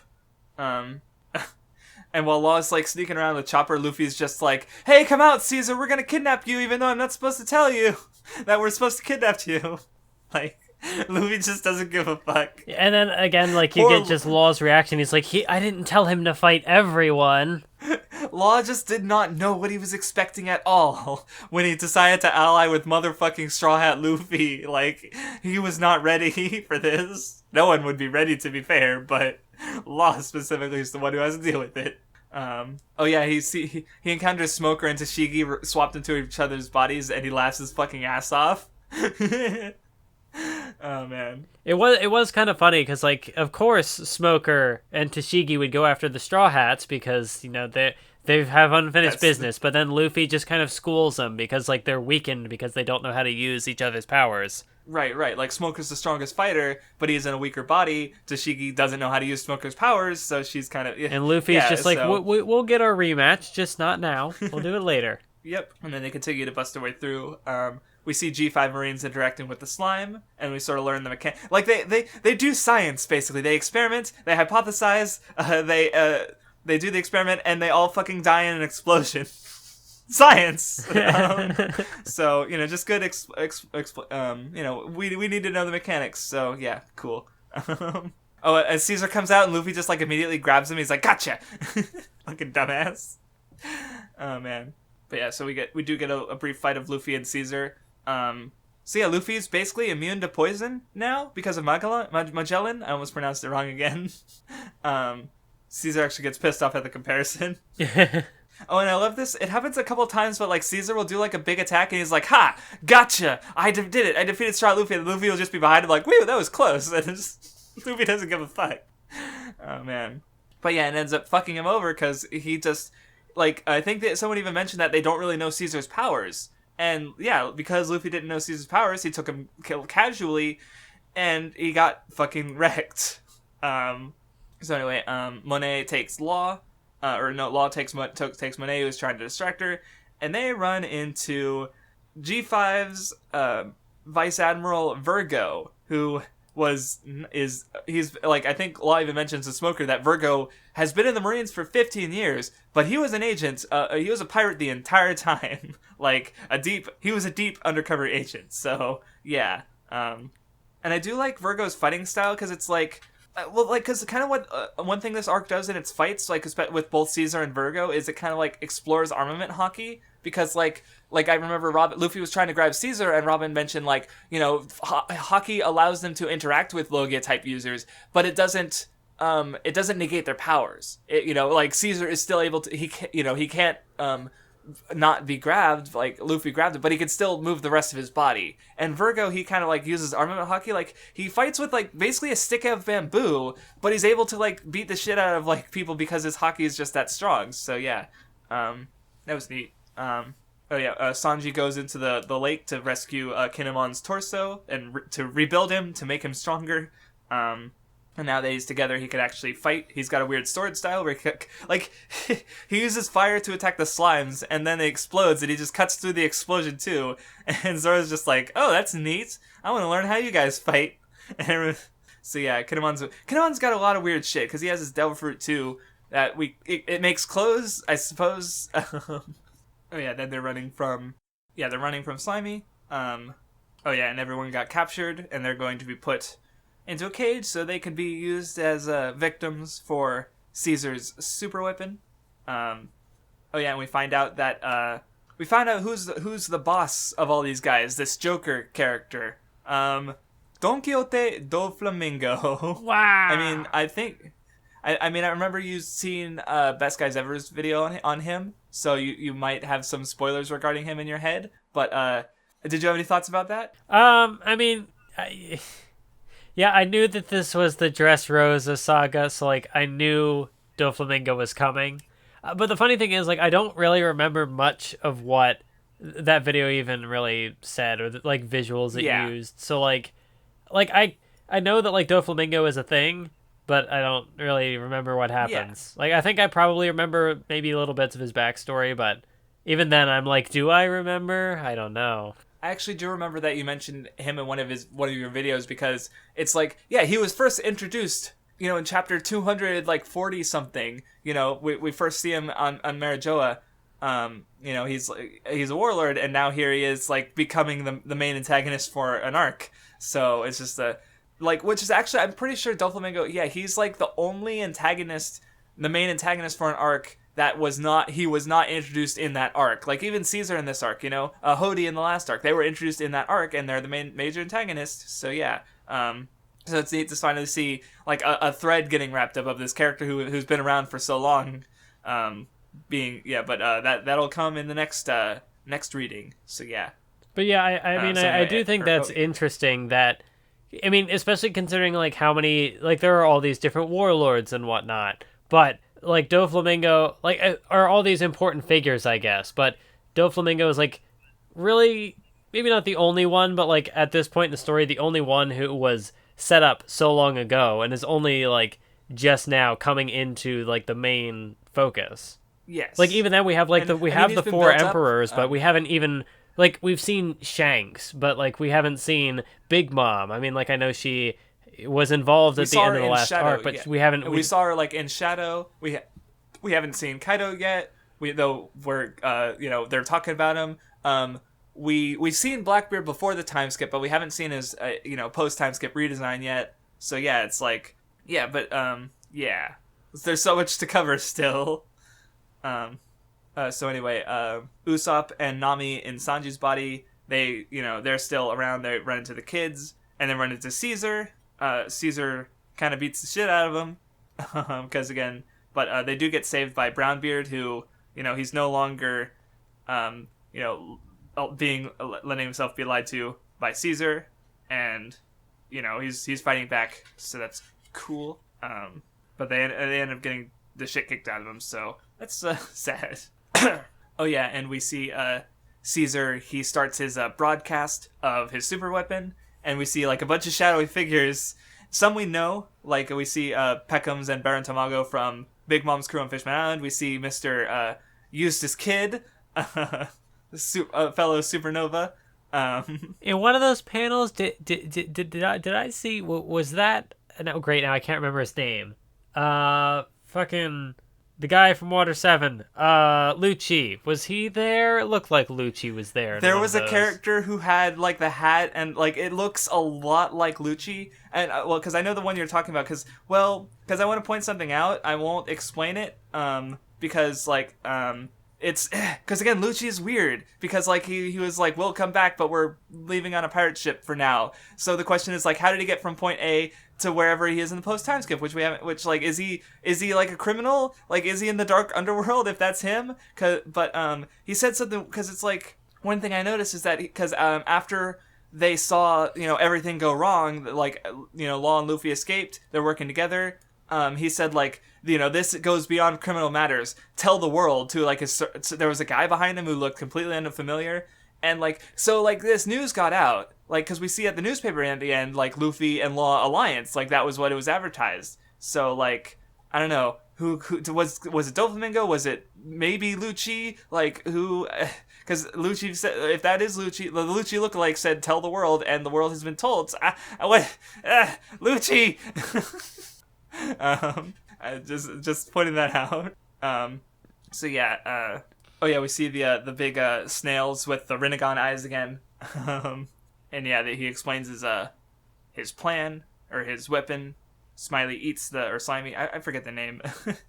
He's just a cute little axolotl boy who, well, because he's a devil fruit user, and so how it seems the weapon works is that he eats the candy, which contains another devil fruit, and we actually see a rather important mechanic to devil fruits is that apparently, like, they reincarnate from a nearby fruit that's of the same type, because, like, he dies, and then the apple in the bag turns into a devil fruit. So, like, which of course is terrifying because now he can reuse his weapon by, feeding the poison that devil fruit again. So, yeah, that happens. But yeah, everyone's running from the poison. Law, like, Chopper's about to act to try and save them, but Law stops him, as we find out. He sent the note because Law's they're all smarty planty boys, so Law's got shit. And, he these aren't actually sea stone, I traded them out, so I can still use my powers. And I love how, I love how Oda's still sticking with the gimmick of Chopper, like, poking his head out from behind the wall, but instead it's, like, his entire body with one eye hiding behind the wall. Right, he's so dumb and adorable. Oh, God. But yeah, I guess before the counterattack, there is, we get a little bit of a Eustace Kid, and he's also making an alliance, because he's invited friends. He's got Scratchman Apu, and Basil Hawkins, and they all got updated bounties. I actually always found it interesting, because Hawkins had like a 200 million something bounty before the time skip, and Apu had like 17 or 18 or 180, 170 or something like that. But now Apu's the one who had the higher bounty, because he's probably because he's this wild, crazy man who he's like, oh, I blew up that tower. There might have been a sniper in it. He's just like, so I imagine he just causes more havoc than Hawkins, so it makes sense that he'd be considered more dangerous too. But yeah, Kid wants to make an alliance, but they're all assholes, so it's not working out. Well, I guess I was wrong. I guess they weren't just fodder in the Subodhi arc after all. A little more for them to do. Oh. Anyway, but yeah, Law and they Frankie causes a smoke screen, and they swap Tashigi and Smoker's bodies back. Poor Tashigi, she's just like, oh God, my body is exposed, and now it's my body, so she's so embarrassed. Poor woman. I love her pouty face that she gives Smoker, like, when she's all dressed up again, she just pouts at him, because she's so cute. What I do think is interesting on the panel, or not the panel, the page where, like, they swap back, there's, like, a panel of Smoker without his little eye scar, and it's, like, real close-up on his face, and then in the very next panel, he has it back. You're right, there's an art mistake that never got fixed. I'm seeing it now, because, yeah, it's not fixed there, either. Because Oda does have his art mistakes, but I don't notice most of them, but I didn't even notice that one. Until you pointed it out to me. I definitely didn't notice it the first time, but just, like, looking at it now, I'm like, hey, wait a minute. What I do think it was also interesting... Yeah, because it is definitely not... Or I was just going to say it's definitely not there, but what's interesting? What's also interesting in this interaction is Smoker being all, I'm not going to... you think I'm going to beg for... Or, no, Tashigi, you shouldn't beg for your life for a pirate. And she's like, well, if we don't, our men are going to be slaughtered, and, Virgo, he's not going to get caught, so we have to do what we can to survive. So, like, again, it's more that, like, personal justice thing. Like, they have to, in this case, kind of violate perhaps something in their personal code to, like, make sure that, like, this news about Virgo gets out, and make sure that they can save their men. What you just made me realize, because Smoker's personal code would be, stop pirates no matter what. But Tashigi is willing to put that aside to do the right thing. So even if whether Smoker agrees or disagrees, I think he's fighting for Tashigi's personal justice in this case. You just made me realize that possibility. Because if that's true, that's very Luffy-like of Smoker. Because Luffy, he's he'll fight for someone else's freedom or dreams if they're also willing to fight. Shirahoshi wanted to see the forest, but she couldn't leave, so he's like, okay, I hate you, but I'll help you. And Kobe, once he gets ready to fight Alvida, he'll help. So that's what Smoker's kind of he changes his mind because of Tashigi. That Tashigi was willing to give up that integrity of stopping this shitty warlord of sea who's being sneaky, and Luffy who's their mortal enemy who they've been chasing for years. But she's we got to save the kids and stop Virgo and save our men. And so Smoker's well, shit, okay. Smoker doing a Luffy? Does this mean that his Straw Hat theory confirmed after all? Yeah, that's why I phrased it that way, because that's what you made me think about. But yeah, I do also. There's another sort of interesting dynamic in what happens here, because the comparison was very clear, blatantly made to Alabasta. So of course I'm going to compare. Because in that arc, it was Smoker himself who let Luffy escape for his own reasons. But in this arc, he doesn't really have a choice in the matter. I guess you could say, he does have a choice in that he could not work with them and get, everyone killed. Yeah, because that's kind of what he did on Alabasta. It's Luffy saved it. Luffy ordered him to be saved, so he decided, you get off this time, and then he decided, okay, what's the most important thing right now? Stop Crocodile. He's the one who's going to try and massacre a whole country, a whole army. He's way more dangerous than Luffy, so it's you can kind of, but this time it's he needs to work with Law and Luffy, because he, as we see during the fight with Virgo, their hearts are at, Smoker and Law don't have their hearts right now. Or do they? Or do they?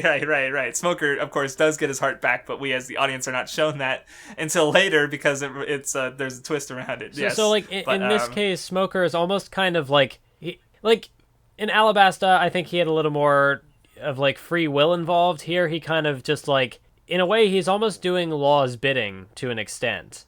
Yes, there is something for him to gain out of the exchange as well, but he's kind of stuck. Mm-hmm. Which, I don't know if that really, means much for his character. I just think it's interesting. An interesting evolution of this plight that he had been matched with before in Alabasta. Well, yeah. And, because, there was a big thing, because, with the end of Alabasta, is, they were credited for something they didn't do, and neither of them were okay with that.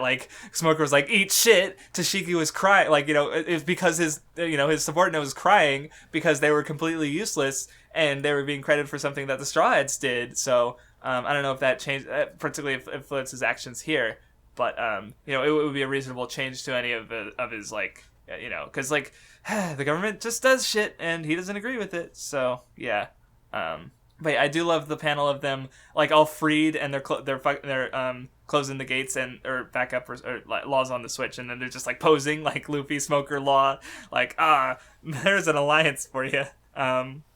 It's a cool, I don't know if you saw it, but the volume 68 cover, I do like it because it's just got Luffy, Small, Law, and Smoker on there, and Caesar is sort of above them.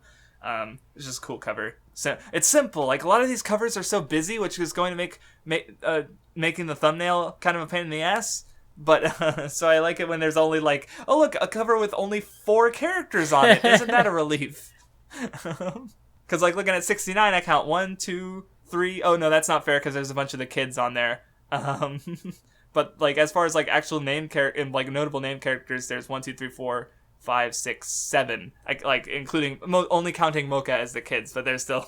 So it's it's a busier cover. So, which again makes it harder for me to make thumbnails. Also, too, some of Oda's volume covers will do a perspective thing where it's looking on from above. So it's how do we slot the avatars in there? Like you Right, can't right. put So my hat on a character when we're seeing the top of their head. Right. Like, I that's not saying the covers are bad. They're just, like, bad for the specific purpose we need them to be good at. And that is making thumbnails for our podcast that Oda has no input, control, or knowledge of. So, like, I'm not blaming him, but it's just, it's my job to figure it out. So, and I still haven't yet. So I'll figure that out later today. But yeah. Everyone's busting into the base to escape the poisonous gas. Of course, Zoro does so in a way that, like, involves bringing more of the gas inside. Actually, like, looking over it, like, because there's, like, a good, like, 2 pages, you know, one of them is divided, like, 3 if you, 3, but the 2 of those pages are divided in half of, like, because, like, this arc is just so busy with dialogue and character interactions and just regular actions and fighting that, like, when the poison, you know, is, like, taking over the island, there's just, like, you know, a half a page, then a full page, and then another half a page is just, like, more or less silence, like, at least no dialogue of just the poison on the island. And, like, reading through it, it's a contrast because it's like, again, the arc, it's just so dense at this point, like, with how much is going on and all the dialogue and stuff, that just, like, a whole page and a half or 2 pages of nothing is just really, like, I'm just looking over it again, I'm just like, whoa, okay, that's new. What is to this, me now. Bleach? Oh man. I do think it was sort of funny how, like you had said, the way that they get into the building where they like, oh, I'll cut through the door. But it's like, wait, we need that to keep the smoke out. And then I think later there's just like, maybe there's like a log or something like holding it up. And it looks like it's just a giant Band-Aid that's like on the door. Like that's how they patched it up. Unless maybe I wasn't looking at the visuals correctly. It's probably like metal. Like I'm looking at it, looks like metal and wood. But I love the visual you put in my brain of like, oh no, the door is hurt. We need to put a Band-Aid on it for the boo-boo or something. Just because that would be very One Piece. Sanji and Nami finally get to trade their bodies back, and Sanji's like, no, I want to stay, and Nami's like, please, and then he gets changed back, he's like, no, the dream is dead. Because, I mean, he was acting like a pervert, and Nami does, you know, I love how Nami hits him, and he's just, like, fucking dead because his body was wounded from the Caesar I didn't take all this damage from actually, one punch. and actually he's kind of like, oh, I'm glad that it was only my body that was harmed, and Usopp's like, oh man, I'm actually a little proud of you, dude, because he's like, thank God it was me who was hurt and not Nami. Because he was trying his best to not get Nami hurt back when, like, he was going through the lake, and he was like, I can use, because he like used his like blue walk and jumped off in Nami's body, which Nami isn't really strong enough to do, so he was worried about it. So yeah, that's another one of those things that, like, it would have been more, I don't know, it would have been interesting if maybe that had, like, factored into battles somehow, like, again, like, oh, Nami's body can't handle this power, so I have to figure out how do I, but with the way the arc ended up playing out, like, I don't know, that would have maybe just complicated things more than necessary. Maybe. Like, it would have been neat to see, like, an extended fight with characters in different bodies being forced to use their others' abilities, but instead it was mostly reduced to, like, gags and stuff. Like, it wasn't, yeah, it would have been, like, that would be neat to see, but it wasn't really what the arc was gonna do, because, again, like, once, like, maybe even Oda had the idea to do it, but, like, it didn't make sense, because the characters would want to be back in their bodies as soon as possible, and if, there's Law, he'll put him back, you know, so, because, yeah, it definitely would have been fun to see something like that. Like, imagine Zoro having to fight in Sanji's body, and Sanji having to fight in Zoro's or something like that, like, I mean, I guess that doesn't work, because they're both strong, so they would just, like, here, give me your swords, or something like that. So yeah, that wouldn't work. But something more wild would be, like, fun too. But or imagine, like, Zoro fighting as Robin and using, like, I don't know, like, using multiple hands with like multiple swords. Or even, like, stealing a bunch of swords from, like, the minions and just doing, like, a fucking, like, some kind of, like, Robin, like, oh, that would be neat. Just that would be cool. Like, it's so fun to imagine, like, because there's so many possibilities with all the powers and stuff. And yeah, mixing and matching is also interesting, so that's pretty fun. But I was gonna say, but yeah, not much really came of it beyond just like gags. Yeah. Though, and I will say, like, Sanji was being a giant perv. That was kind of a realization I had early into the arc. I was like, oh, they swap bodies. That could be fun. Oh wait, Sanji's Nami. Oh no. Oh no. Oh no. And yeah, so he deserves everything Nami gave him. Well, like Nami even hurt her own body. Like Luffy freaked out because she's like, Frankie, no, what are you doing? As Nami and Frankie like knocked Sanji and Nami the fuck out. Yeah. Because he was being an asshole.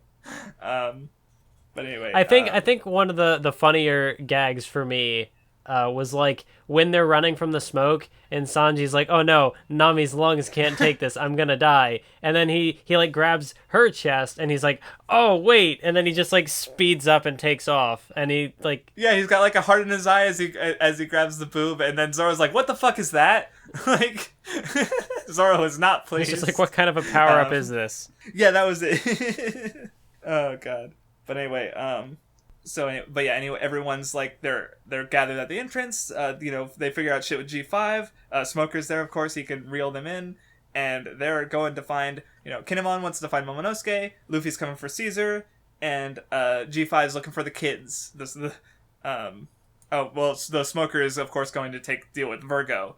We get the moment we talked about earlier with Zoro saying, "Hey, Luffy. This is a new world. Like, we both lost, but we better get our fucking shit together." And of course, Luffy immediately does like a goofy attack, and Zoro's like, I told you to take it seriously. Fucking Luffy.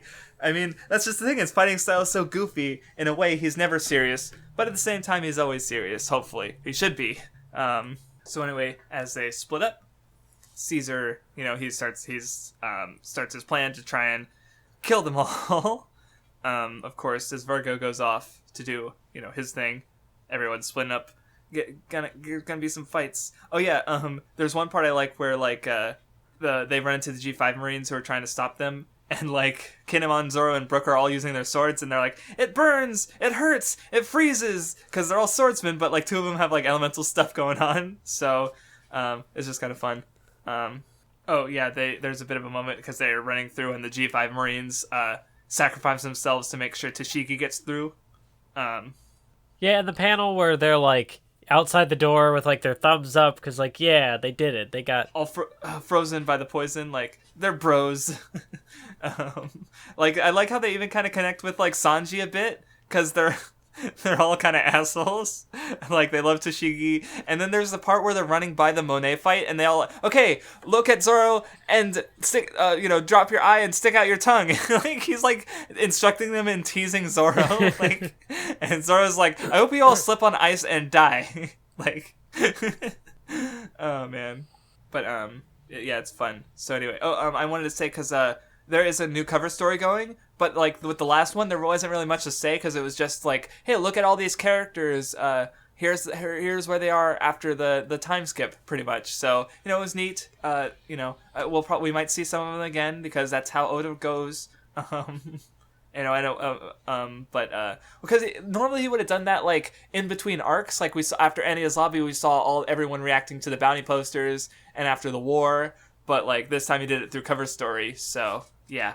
I am ready for the One Piece Edo Tensei where Ace and Whitebeard get resurrected. No, stop. Oh yeah, did you see the SBS regarding the last page of the cover story with the graves? Oh yeah, the 3 cups. I wonder what that could mean. Nothing. Moving on. It means nothing. Okay, so here, there's, Virgo comes in, and G5's Marine's like, yeah, look, it's Vice Admiral Virgo, he's here to save us! And Tashiki's like, oh, fuck, because she knows. And sure enough, he immediately starts killing everyone. And so here's where you kind of get, like... Yeah, this is part of what I thought was, I guess, sort of interesting in, like, with all the, like, the henchmen people, like, because Caesar has a moment like this later where he kind of turns on everybody and just starts not attacking people, but like tries to get them killed. But the Marine soldiers and then Caesar's people are like, well, no, this must be like he's not being serious. Like it was a joke, or like, oh, this is an imposter. This isn't really Virgo. So like, yeah, they're trying to like rationalize the fact that they've just been betrayed by the person they idolize. And like, well, and there's actually a bit of a difference because like Caesar's guys, they don't really, they're just like, they just get hit with it and they're like, well, shit. But like Virgo's, if I remember, correct me if I'm wrong, but the G5 Marines are never like told the truth. Like they come to believe that it's an imposter, and they just accept it, and they don't really deny that. That seems to be the case, right? I don't think they were told, but then again, like, you think maybe they might find out eventually, because, like, Smoker and Tashigi, one of their goals was to, like, get that information out, and, maybe... Yeah, well, see... Well, then again, I guess, like, be... Virgo was working with the... I don't know.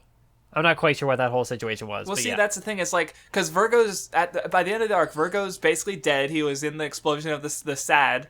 He can no longer cover up information. The kids are safe. Like, so isn't necessarily a reason to tell everyone about Virgo, because like he's not an issue anymore. He's gone. But did it ever explode? Because I remember there was the plot with the harpy girl and the heart twist. There was a smaller explosion of because like Law destroyed the SAD. That was his thing. Oh, so like, that was the smaller explosion. There to die. Right. That was right. Like Monet was going to destroy the entire island in a giant explosion, but Caesar stopped her because he had her heart and he thought it was Smoker's. So yeah, but so yeah, I guess like and I think that's interesting that the G5 Marines didn't learn the truth because that's the thing is like they're not willing to accept the truth. They're going to hold on to the lie, and that's also what I noticed is they're Marines, so they're also holding on to the lie that it's fine that the Heavenly Dragons rule the world even though they're complete shit.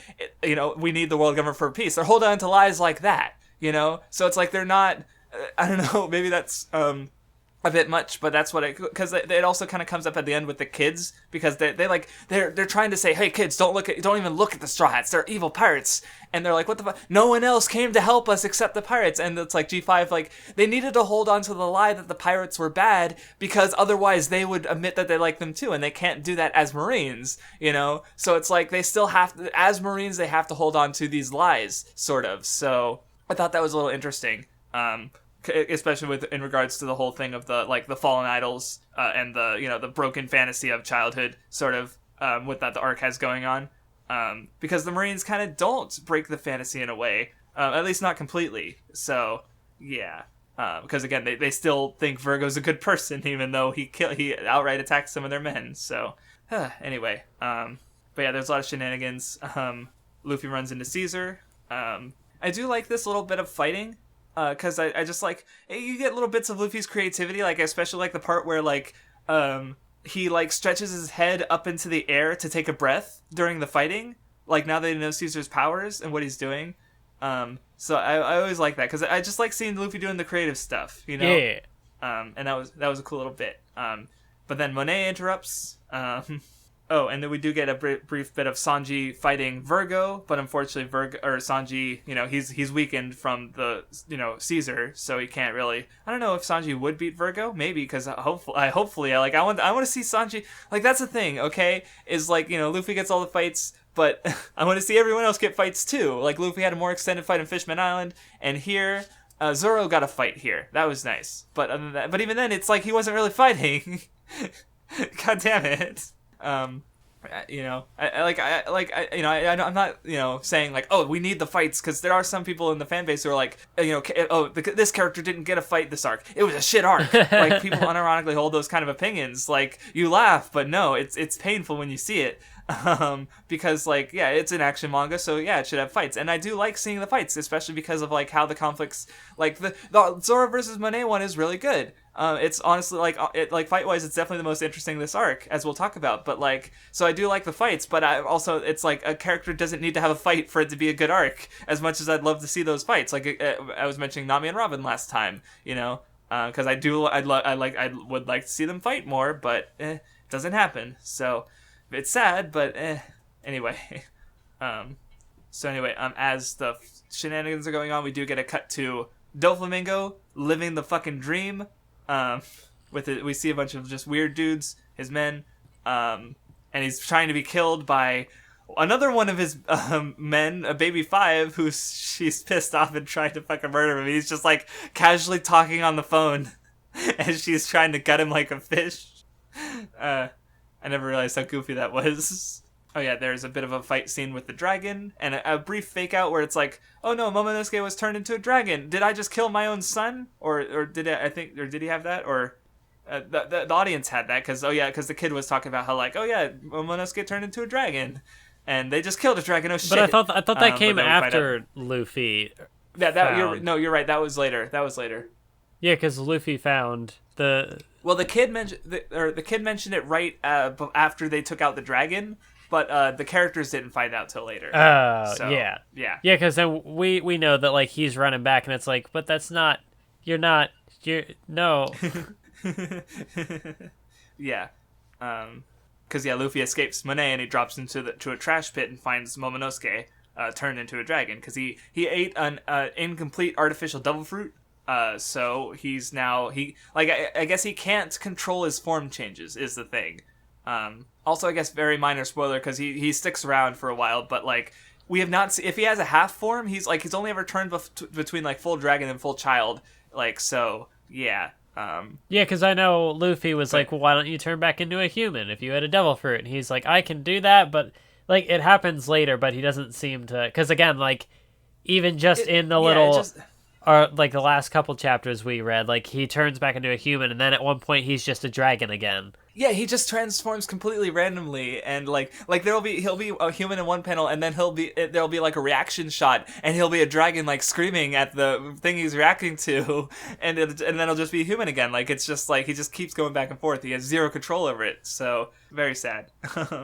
What I also thought was kind of an interesting. I don't know if it's much of a thematic idea, but the recurring Monet, like when she fought Luffy, she's like, well, I definitely can't beat you, but I can fight smarter than you. Yeah. And so like she ends up sort of holding him off there, and then like it comes back again with Zoro, like I was pretty sure I couldn't beat you, but now I'm not so sure. Yeah, well, because she was like, oh, well, you're only fighting defensively, so maybe you can't beat me either. Right, so, and of course Luffy finds a way to get out of her attack, though it kind of, cuts off the conflict for now. And as the kids are running, Monet runs into them, so she's doing stuff. And then we're in another one of those parts where there's so much going on, and I'm trying to talk about everything.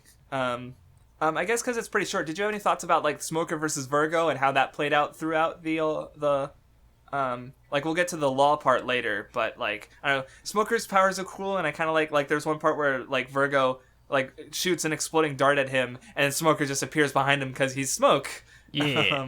I don't know. The fighting just looks cool. And of course, as we find out, like Smoker gets beaten. But he was like, Virgo was chiding him. He was like, hey, you can use hockey. Stop using your devil fruit powers. But then it was a ruse. Smoker was doing it on purpose because he was trying to get the heart off of Virgo so Law would be able to fight. Because, Law obviously couldn't before because Virgo would just squeeze the heart and then just beat the shit out of him. So Law was kind of... So yeah, Virgo or Smoker went out of his way to save Law basically. So, oh yeah, and we also get a flashback where... Caesar's doing, we see Caesar as one of Vegapunk's men, and he gets pissed off when Vegapunk's about to kick him off the research team, and he causes the explosion. We do see like a faint silhouette of Vegapunk. So yeah, Vegapunk has not shown up still in the manga, and that's interesting because it's like he's the character I think who has like the longest period of time between being named and having shown up, because he was first named like after Enia's lobby. By Nami, she was eavesdropping on the Marines. Like, that was when we first found out about him, and it's, how long ago is that? That was chapter, like, 400 something, like 420, 430, and we're at chapter 600, like, 300 chapters, 250 or so past that, and then there's, of course, more of the story to go, and he still has not been revealed, like, so... I think he's the record for longest character, like, because it used to be Jinbei, because he was, first mentioned, like, chapter 70 or so, after Baradier, and he appeared in Impel Down at chapter like 530 or so. But I think Vegapunk's been longer than that. So, goddamn Oda, let us see him for real. But yeah, Luffy meets Momonosuke, and we do get a bit of a flashback where we see Momo eat the devil fruit because he was starving, and then he kind of escapes that, and he freaks out about the fact that he's a dragon. Like, I just noticed he's, like, looking in a mirror, and he's like, ah! And he tells Luffy about Caesar, and Luffy gets really fucking pissed. Which, of course, happens to go towards their fight later.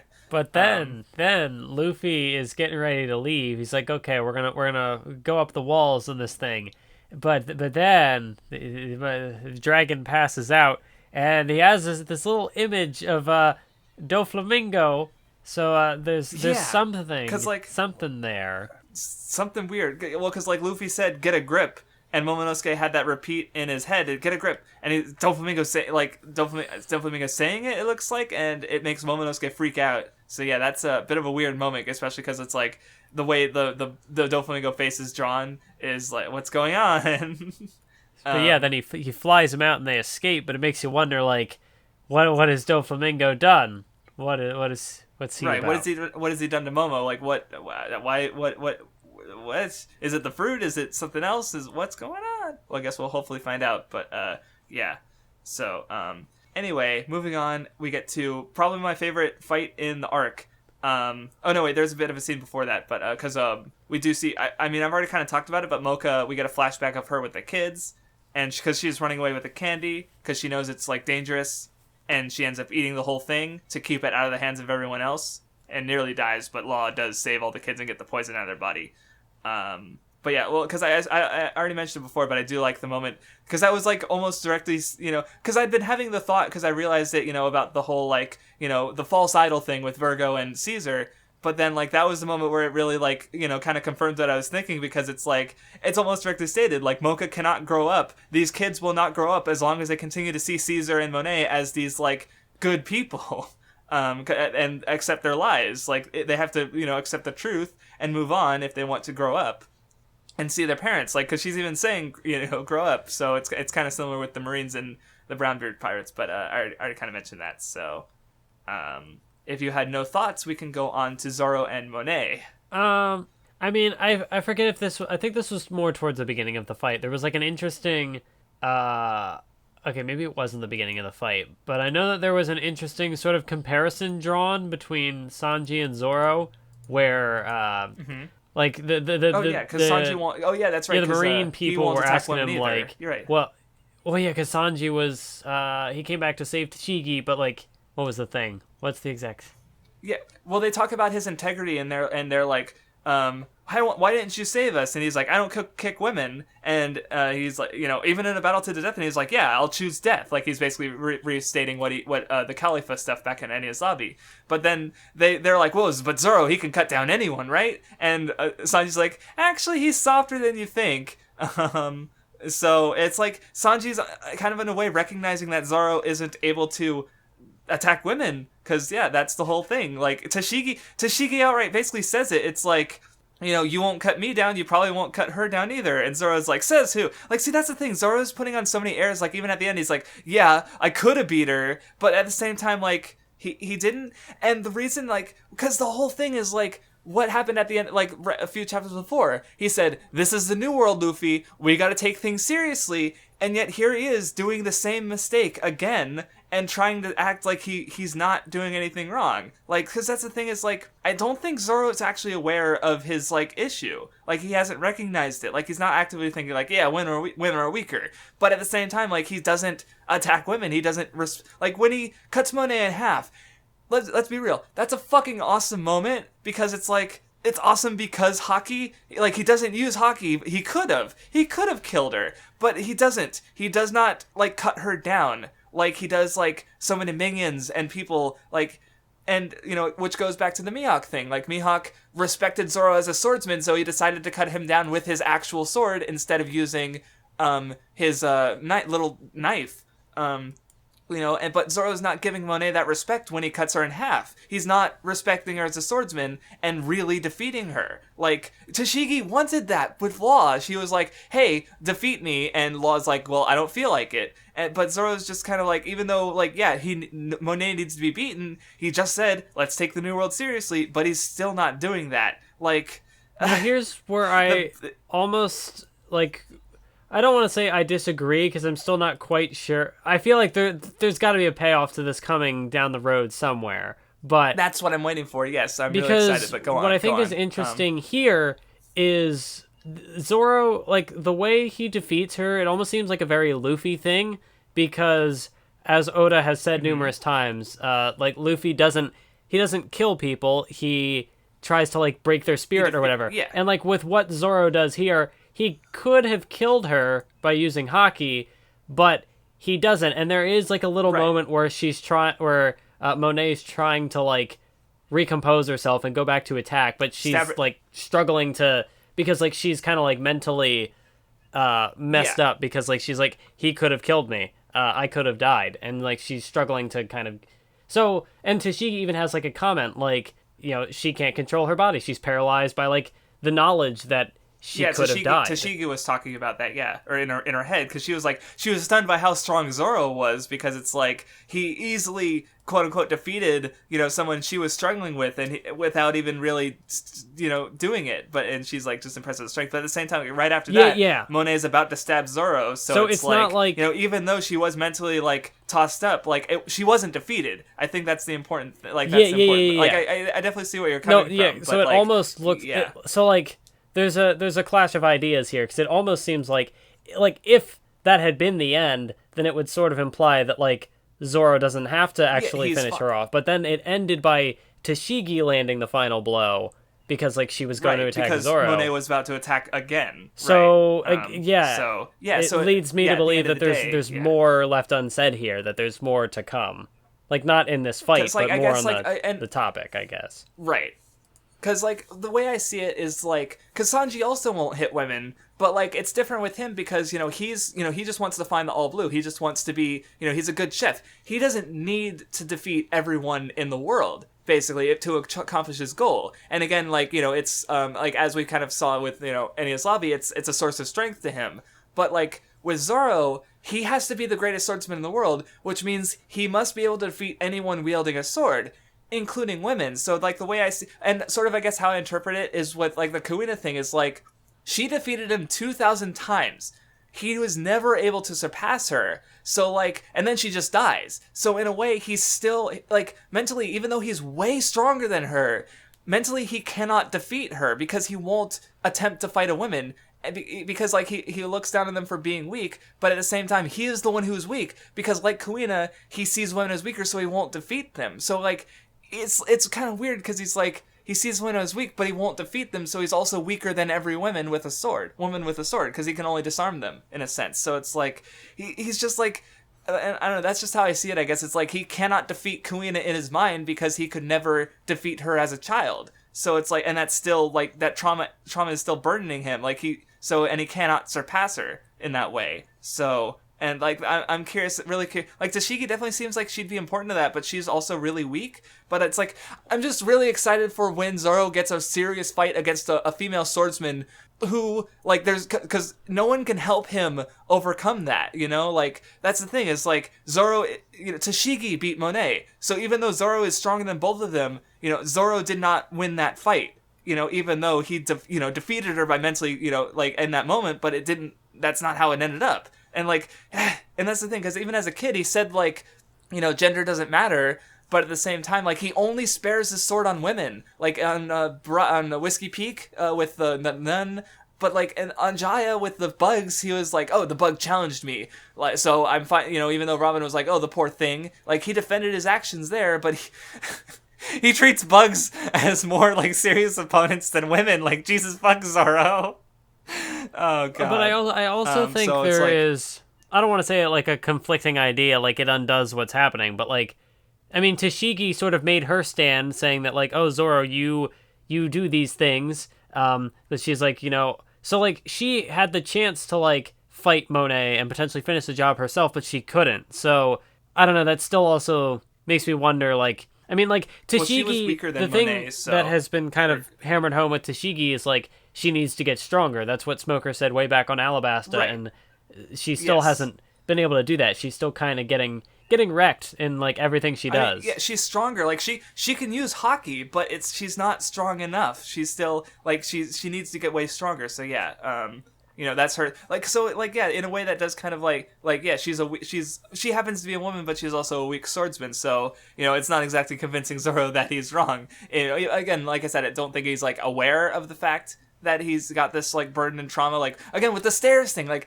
that's my thing, is like I'm fully accepting of the fact that I might be wrong, and depending on how it goes forward I might be wrong, but there's just like a lot of evidence building up to like this climax of Zoro having a serious fight with a woman swordsman, and I'm really excited to see that fight because I just feel like there's just a lot of evidence as to where it's going, and I want to see it so bad. I think the most interesting point that you made as to like the difference between Zoro and Sanji is that like Sanji doesn't have to defeat everyone, but Zoro does. Like he has to defeat. He has to become the best swordsman. So I do think that leaves in like an interesting, like a I don't want to say an open-ended conclusion, but like there's more room for nuance there because like Sanji can kind of still be Sanji even if he has to change maybe a bit. We'll see where that goes. But like Zoro has to like he has more of an incentive to, I guess, change that mindset, which is. Like I'm looking forward to seeing what comes up too. That's what I think is really interesting, because that's the thing. They're the rivals because they're so similar because neither of them will really fight or hit a woman, but the reasons for that are so completely different. Again, for Sanji it's a strength, but for Zoro it's a weakness, and it is like a really interesting nuance between basically the same thing. Like Zoro has to overcome it if he wants to achieve his goal, and that's I think what's kind of important for his character. So that's why I think it's important for his character arc for him to actually have a serious fight against a woman. Like I don't imagine him like though the other thing about it is like I feel like it would be like most direct if he like fought a woman and lost, but that like he's already told Mihawk that he will never lose to a swordsman again, so I mean maybe that'll be the thing. He won't lose to a swordsman again, and then he loses to a woman. So maybe there's a few ways it could play out. I want to Oda finish the story, please. But don't kill yourself doing it because you need to be able to actually do it. I guess that's one of my most anticipated like things. I mean, I do think it is another sort of interesting part of this fight was how Tashigi does get involved, and then Zoro's like, "Oh, but you're the one who you stuck your nose into this fight. I would have cut her down if you hadn't done it for me." So it's like, will he? Won't he? Yeah, he's like again, he's saying it, but his actions just don't match up with his words. Is like my whole thing with it. So yeah. Anyway, it's like I said, like seriously rereading it, like Zoro's characterization in that way is interesting. So it's. But then, like you say about this like impending clash with like a female swordsman, but I almost wonder like, will it be someone we haven't seen yet, or? Does Tashigi actually get stronger and somehow find a way to... Because Tashigi would be perfect but at the same time, like, even it would also be really sad for her to find her strength and then get defeated by Zoro yet again. So... No, yeah, that is true, but I'm just thinking because, like, even, like, there was a flashback, too, before when Zoro's like, I hate you because you remind me of Kuina. So it's like, there's... Yeah. And, like, this dynamic between the two keeps getting... reference, so I don't know. And then the Kuina Tashigi thing is still weird because they were born on the same day. They looked the same, when they were younger. Or like, Oda, what are you doing? I mean, they're definitely different people because, like, Oda's drawn in one of these volumes, he drew Tashigi as a child, and she still had her glasses. She was still obsessed with swords. Like, she was a different person than Kuina. So. But why do they just happen to look alike? Oda! Oh man. This is like fucking chapter like 5, 6 shit that I've been waiting for. Like, help me. This is... Oh god. So anyway, but yeah, it's like I said, it's definitely the most interesting fight this arc, just because, I'm definitely now fully invested in the Zoro thing, because, like, I know you've said he's one of your favorite Straw Hats, and I definitely like him too, but that... I'm really curious to see where it goes. So anyway, Luffy gets out of the hole. Brownbeard tries to fight back against Caesar, and no one is believing him as, that Caesar's actually like a shithead. Brownbeard kind of gets fucked up until Luffy comes to the rescue. And Luffy, there's like a little bit where Luffy kind of like Brownbeard's crying, and Luffy like pats him on the head, it's just like, I'm here now. You don't have to worry. I'll defeat this. Like, you get the flashback of, the juxtaposition where it's like, Master is a kind and merciful God in salvation. And then, right, like, with him crying, like, a little bit of tears at how, like, great Caesar is, and then crying on the ground in defeat. And Luffy's, of course, pissed. Like, I love how Usopp even says, like, that's the kind of person Luffy hates the most. Because that's when he gets the most mad, like, with Arlong, like, he liked his own crew, but Nami, what he hated. And Luffy got, you made my navigator cry. Like, Luffy's so good. Oh, man. Did you have anything to say about the finale to Luffy and Caesar, or because it's over pretty quickly? Yeah, I mean, like, it was cool. There was like the way it was sort of paired up. Usopp talking about Luffy, and then Luffy delivering the big shot, and that sends him flying. The big. But oh wait, yes. they were supposed to kidnap him, and now they've lost him. I don't care. I don't want to see him ever again. Luffy. But yeah, and I also like the or what was it? Oh yeah, of course, like Caesar kind of did like a Walpole thing where he makes an offer to Luffy, but it's like the worst because Walpole he's like, I'll make you Vice King, like he will still refuse to have anyone above him, and with Caesar he's like, do you want to be my subordinate? And it's like, you mean like everyone else who you fucking like are like that is Caesar? What the fuck? We see what you do to your subordinates. Yeah, but it was good.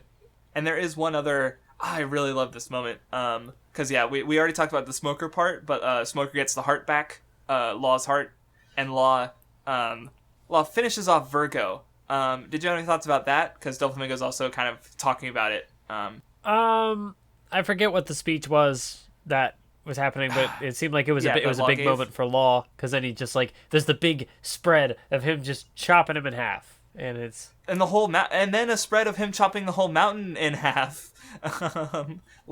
Because so it's like, yeah, I just think it's a really cool moment because, well, Doflamingo seemed to think that Law would have a trauma dealing with Virgo because he lost to him in the past or something. Like, oh, have you forgotten what happened years ago? But Law, like, so, because, like, okay, I guess minor I guess it's not really spoilers because you could probably guess this, but Doflamingo, he's got like a string thing going on. He controls people like they're puppets. He was doing it to Baby 5. He was doing it to the Marines way back on right before after Jaya and before Skypiea. So he's like a manipulator, and he's kind of doing that both here, like physically, both literally and metaphorically. I see what you're doing, Oda. Right, so he's like trying to be this manipulator with Law. Like, you know, Law will never defeat Virgo because of that trauma, but Law completely surpasses his expectations and wins. And I also just really like the speech because it's like he's just things have been peaceful for 2 years, and none of the big players have been acting, they're only preparing, but now I've broken the gears and no one can turn back. And it's just so fucking hype, like something about that, because it's like it's basically saying like the story to come is gonna be fucking cool. And I just really love this moment because it's just badass, I guess. And Doflamingo's like not even smiling after Law says it. He's pissed. And Doflamingo's always smiling, except for that one panel. And I just really love reading it. Just gives me chills every time I reread that moment, because it's just cool. So yeah, but after that, Virgo does give Law a bit of a warning that because he knows nothing of Joker's past, that will be his downfall. Bit ominous there, but yeah, and to confirm what we talked about earlier, Law says that this room will blow sky high soon. So that was the smaller explosion, was the destruction of the sad room. The sad room. Oh, by the way, because we know what the artificial devil fruits are called smiles. Yeah. Do you remember back in the auction hall when Doflamingo is talking to Disco? Slavery is out, smiles are in.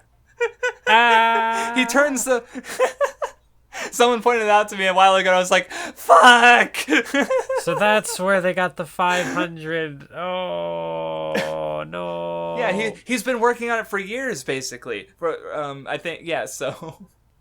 So yeah, that that was a...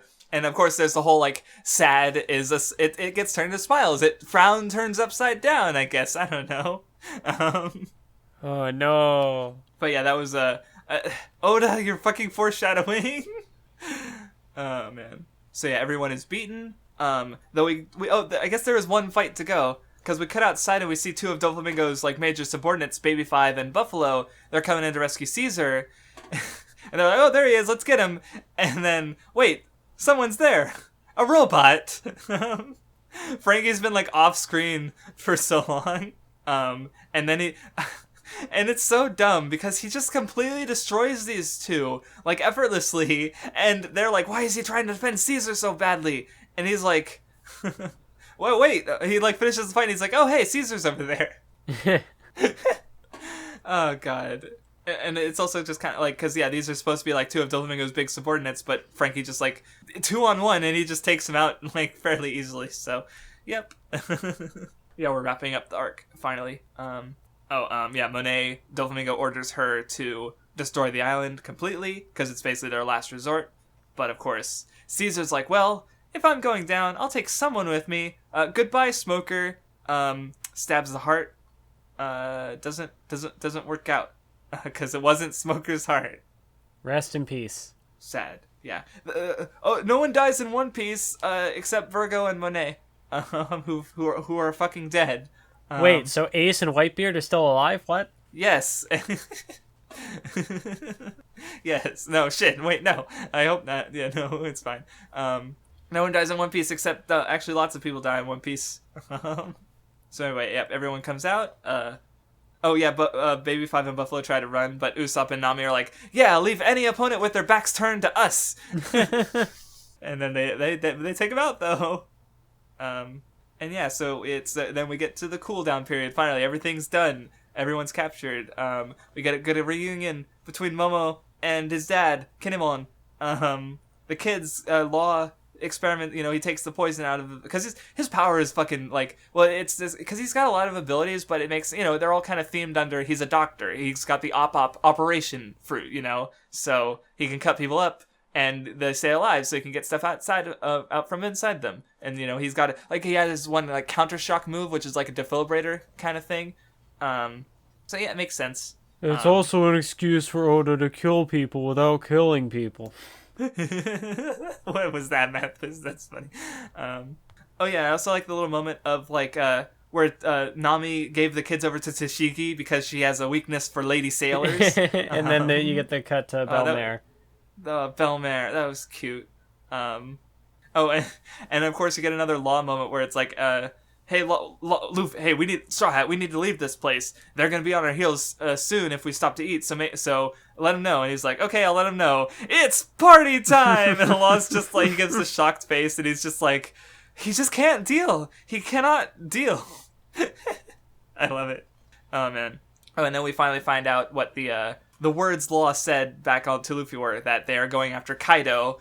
And Luffy's response was that he doesn't want to go after Shanks first, but his plan is to crush all four emperors of the emperors. I love this boy. He's just going to go, because he's got to be Pirate King. He's got to take down everyone. Makes sense to me. So yeah, that's kind of interesting too, because he wants to crush Shanks. Here's your hat back. Okay, we're gonna fight. I have no idea how that's gonna play out, but it's gonna be interesting. Who's the final boss in One Piece? Everyone's the final boss. Luffy is the final boss. He has to fight himself. Oh yeah, here's the moment we get where the Marines. Yeah, I already talked about it. Where the Marines, they're like, we want to. The Straw Hats are bad. You can't like them, but we because we don't want to admit that they're great. And Smoker, he does like a face palm. He's like, God damn it. That Smoker's good. But yep. There's a little bit more to go, because Doflamingo's pissed. Yeah, there was coming in. Like they ended, the chapter ended, and it's like Doflamingo's on the way. It's like, oh no. Oh well, and he's like smiling, but he's got veins throbbing on his head, and he's fucking pissed off. Like I think he's mad, and of course he runs into Buffalo and Babyfied, severs heads on the little raft, and he's told to give up his warlord seat.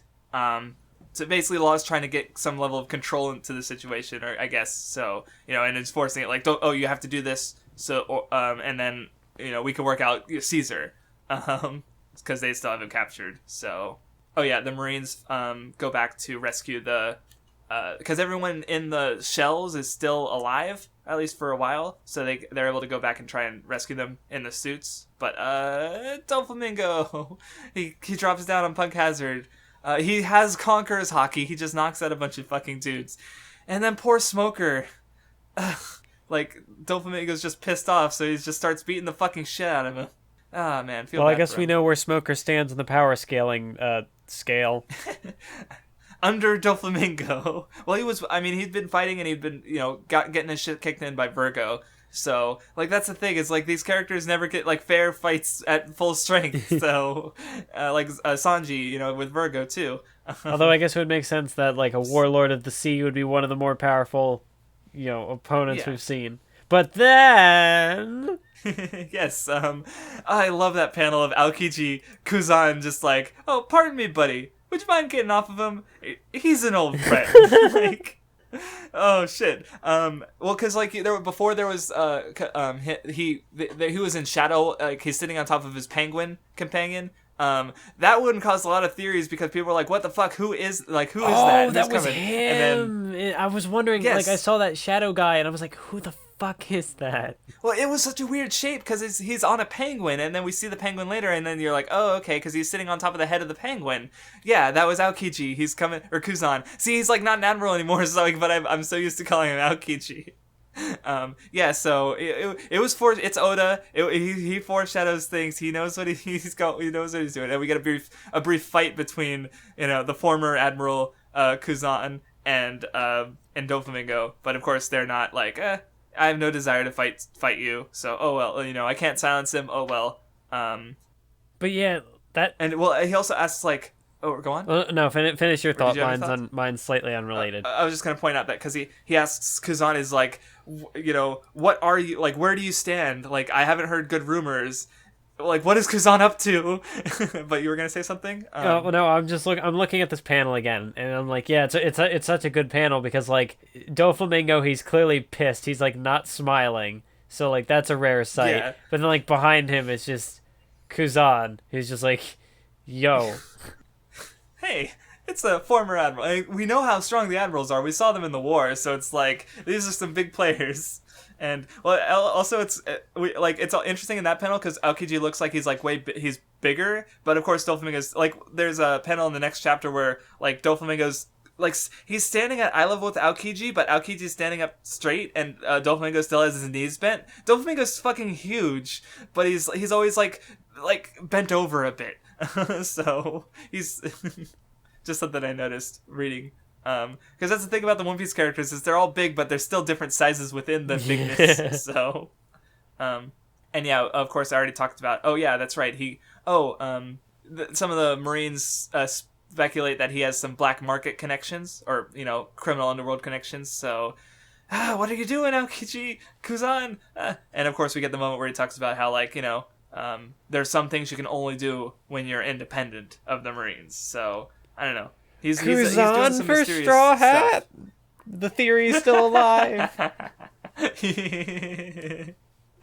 Oh yeah, and I love how he's like, he says like, oh yeah, some shit's going down, because with Doflamingo and Dressrosa, this is going to be the greatest challenge faced by Sakazuki's new headquarters. Oh yeah, don't tell anyone that you saw me. Goodbye. Yeah, this, what's coming? What's gonna happen? Yep. Building some hype for the next arc. Because that's the thing, is like this is a pretty decently long arc, but it's also just kind of like the Jaya to the Skypiea that is Dressrosa, so to speak. So like, goddamn, like. Yeah, so anyway, there's some, more shenanigans, the cruise. There's like a bunch of all the perverts are getting mad at Momonosuke for being all cuddly with the women, and they're like, why are you being so mad? He's just a kid. And then you get the fucking twist with his like little impish face as he's just like, ha, I know exactly what I'm doing. No. I thought that was kind of funny because he's actually a kid, but he's also a pervert. So, just that fucking face. Look at that little shit. Look at him. Yeah, it's the face. Yep.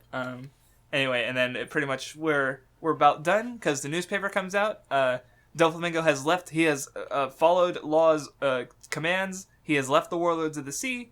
But somehow information got out about Luffy and Law being an alliance. Government response yet unknown, and also even weirder, honestly, like how the kid Apu. Hawkins Alliance has also been announced at literally the same time.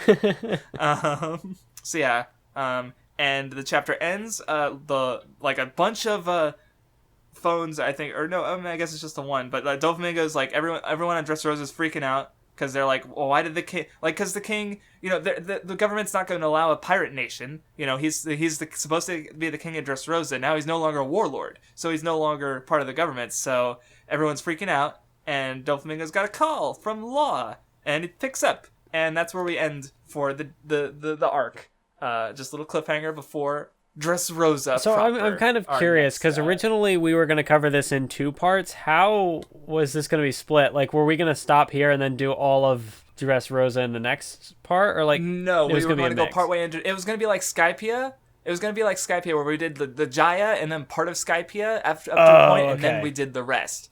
But I'm glad I decided to split it into 3, because this was just like Punk Hazard, and we're already 2.5, like less than 2.5. Like my recording says 2.5 hours, but obviously it's shorter because we did take a brief break there. So like it would have been for just like even just like the 30 chapters of Dressrosa I was planning, it would have been like another hour of discussion probably. So glad I decided not to. Yeah. So, yep. So next time. Oh well, actually, I guess final thoughts on Punk Hazard. Yeah, this is. I mean, it was pretty good arc. It had some good gags, some good plot. Nope, it was terrible. One Piece has gone downhill. Oh no! Drop it. No! I mean, Fishman arc, Fishman Island arc was already the worst in the series. I can't believe it's getting worse. Yeah. So like, or yeah, go on. I interrupted you. I mean, yeah, it was good. There was a lot of good moments. I'm not quite sure how it all ties together yet, but maybe when I finish the saga, I'll be able to answer that question. Yeah, and I got some I thought I got some interesting things out of it with the child stuff that I was talking about earlier. That was when I pieced that together. I was like, oh, that's neat. And see, it's like, so I definitely think, like I said, it's probably possibly my least favorite post time skip arc. Again, we have to read the rest of the post time skip, and of course, there's actually still a lot to come. So maybe some, but it's like it's still good. Like I'd probably rank it somewhere around like Drum and Impledown, which are all arcs that have an icy thing going on. When I think about it, because there was level 5 of Impledown and Drum, and the second half of Punk Hazard, or the island. And so I just realized that. So it's like, so it's hover, which, and by the way, that's hovering around like my top 10, though some of the arcs are combined, so it's not exactly even. Yeah. I like the arc. Like, it's under Fishman Island, which is like top 5. But it's still, it's a good arc. There's lots of great character interactions. Zoro versus Mine is, interesting for like, how it's important. Like, Zoro, where are you going with this arc, Oda? And a lot like the Smoker is cool, Law is cool.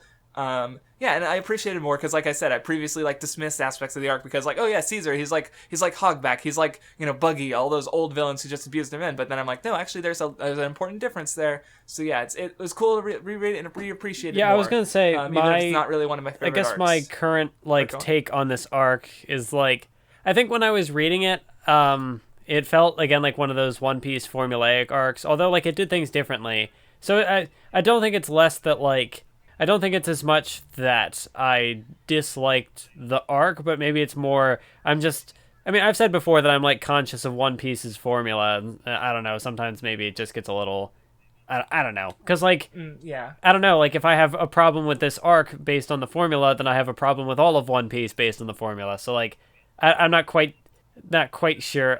Again, I did enjoy this arc. It's not like I disliked it. So yeah. Mm-hmm. Yeah, no, I'm curious if you're gonna even attempt an arc ranking, just because it's One Piece is a lot. And then there's the matter of things getting split up into sagas too, because it's well, how do I rank Drum when it's in the middle of Alabasta? I can't just say this is not part of the Alabasta saga. Yeah, see, but it's because it's some arcs are you because I only have Davy backfight with Water 7 and Enies Lobby because I think it's funny to have Davy backfight as in the same spot as at the top of my list, basically, just because I do like the arc, obviously, but even then it's yeah, because isn't that unfair? Shouldn't because Paramount War I put it about equal to, but if you combine Paramount War with Saboti and Impledown, it would probably be higher. But I don't have those arcs combined, so it's completely dumb and arbitrary. So when even my listing, even though it's so, but yeah, I don't know. It's fine. I don't care. It's like I said. It's just you can rank it however you want, I suppose. But it's I understand it's hard. Well, I've already kind of not attempted to rank the characters, so I don't know how I'll be with the arcs. Well, because it's like, yeah, you said like, oh, Zoro's probably one of my favorite Straw Hats. Oh, Brook might be one of my favorite Straw Hats, but it's like, because it's like, that's the thing. You read, like, if I reread like Skypiea, I'd probably love Nami a lot more because, and Luffy, just because they're important characters that arc, If I read Thriller Bark again, I'd love Brook because, he's an important character that arc. Like, so it's like, when we finish, the last arc, what Straw Hats are going to be important in that arc? We're probably going to be appreciating them way more, so... That's the thing. I mean, I'm already pretty cemented on Luffy being like one of my favorite characters ever, and definitely my favorite character in One Piece. So it's like, and the more I read, it's like he's so good. He's such a dummy. I love him. But anyway, so next time for the first half of Dressrosa, we will be reading chapters 700 to 758. So it's a little bit more than half the arc because the arc goes to chapter 800. Or 801, I think. And then after that, there's only one arc that we're going to cover, and then we'll be, well, not caught up, but, like, we're there. We're, done with One Piece, basically. Because, and yes, not next episode, but the episode after next, the final episode of Dressrosa, we will be we'll be putting the poll for our picks for the next block. Because that's the thing. We're going to cover something that's not part of the big three. Yeah, that's going to be, whoa. Who'da thunk? I mean, like I said, this is the longest, like, the big three, they're all really long manga. Like, they're all 70 plus volumes. One Piece is 90 plus now. But, like, most series we're going to cover aren't going to be quite that long. Like, the commonly... But then again, I'm also only looking at the first entries. Like, some of them, there's, like, spin-offs and sequels and prequels, and I'm like, will we cover any of these? I don't know. Aren't any of them even fully translated? That's the other issue. Some of these series aren't on the list, aren't fully translated, and some are ongoing. But we'll figure it out as we go. But yes, at the final of Dressrosa, we will be announcing what we're going to be reading next after we finish the arc after Dressrosa. So we're almost done. We're at episode 16, 17. I don't even know how to count anymore. All right. Thank you for listening. And we will see you next time.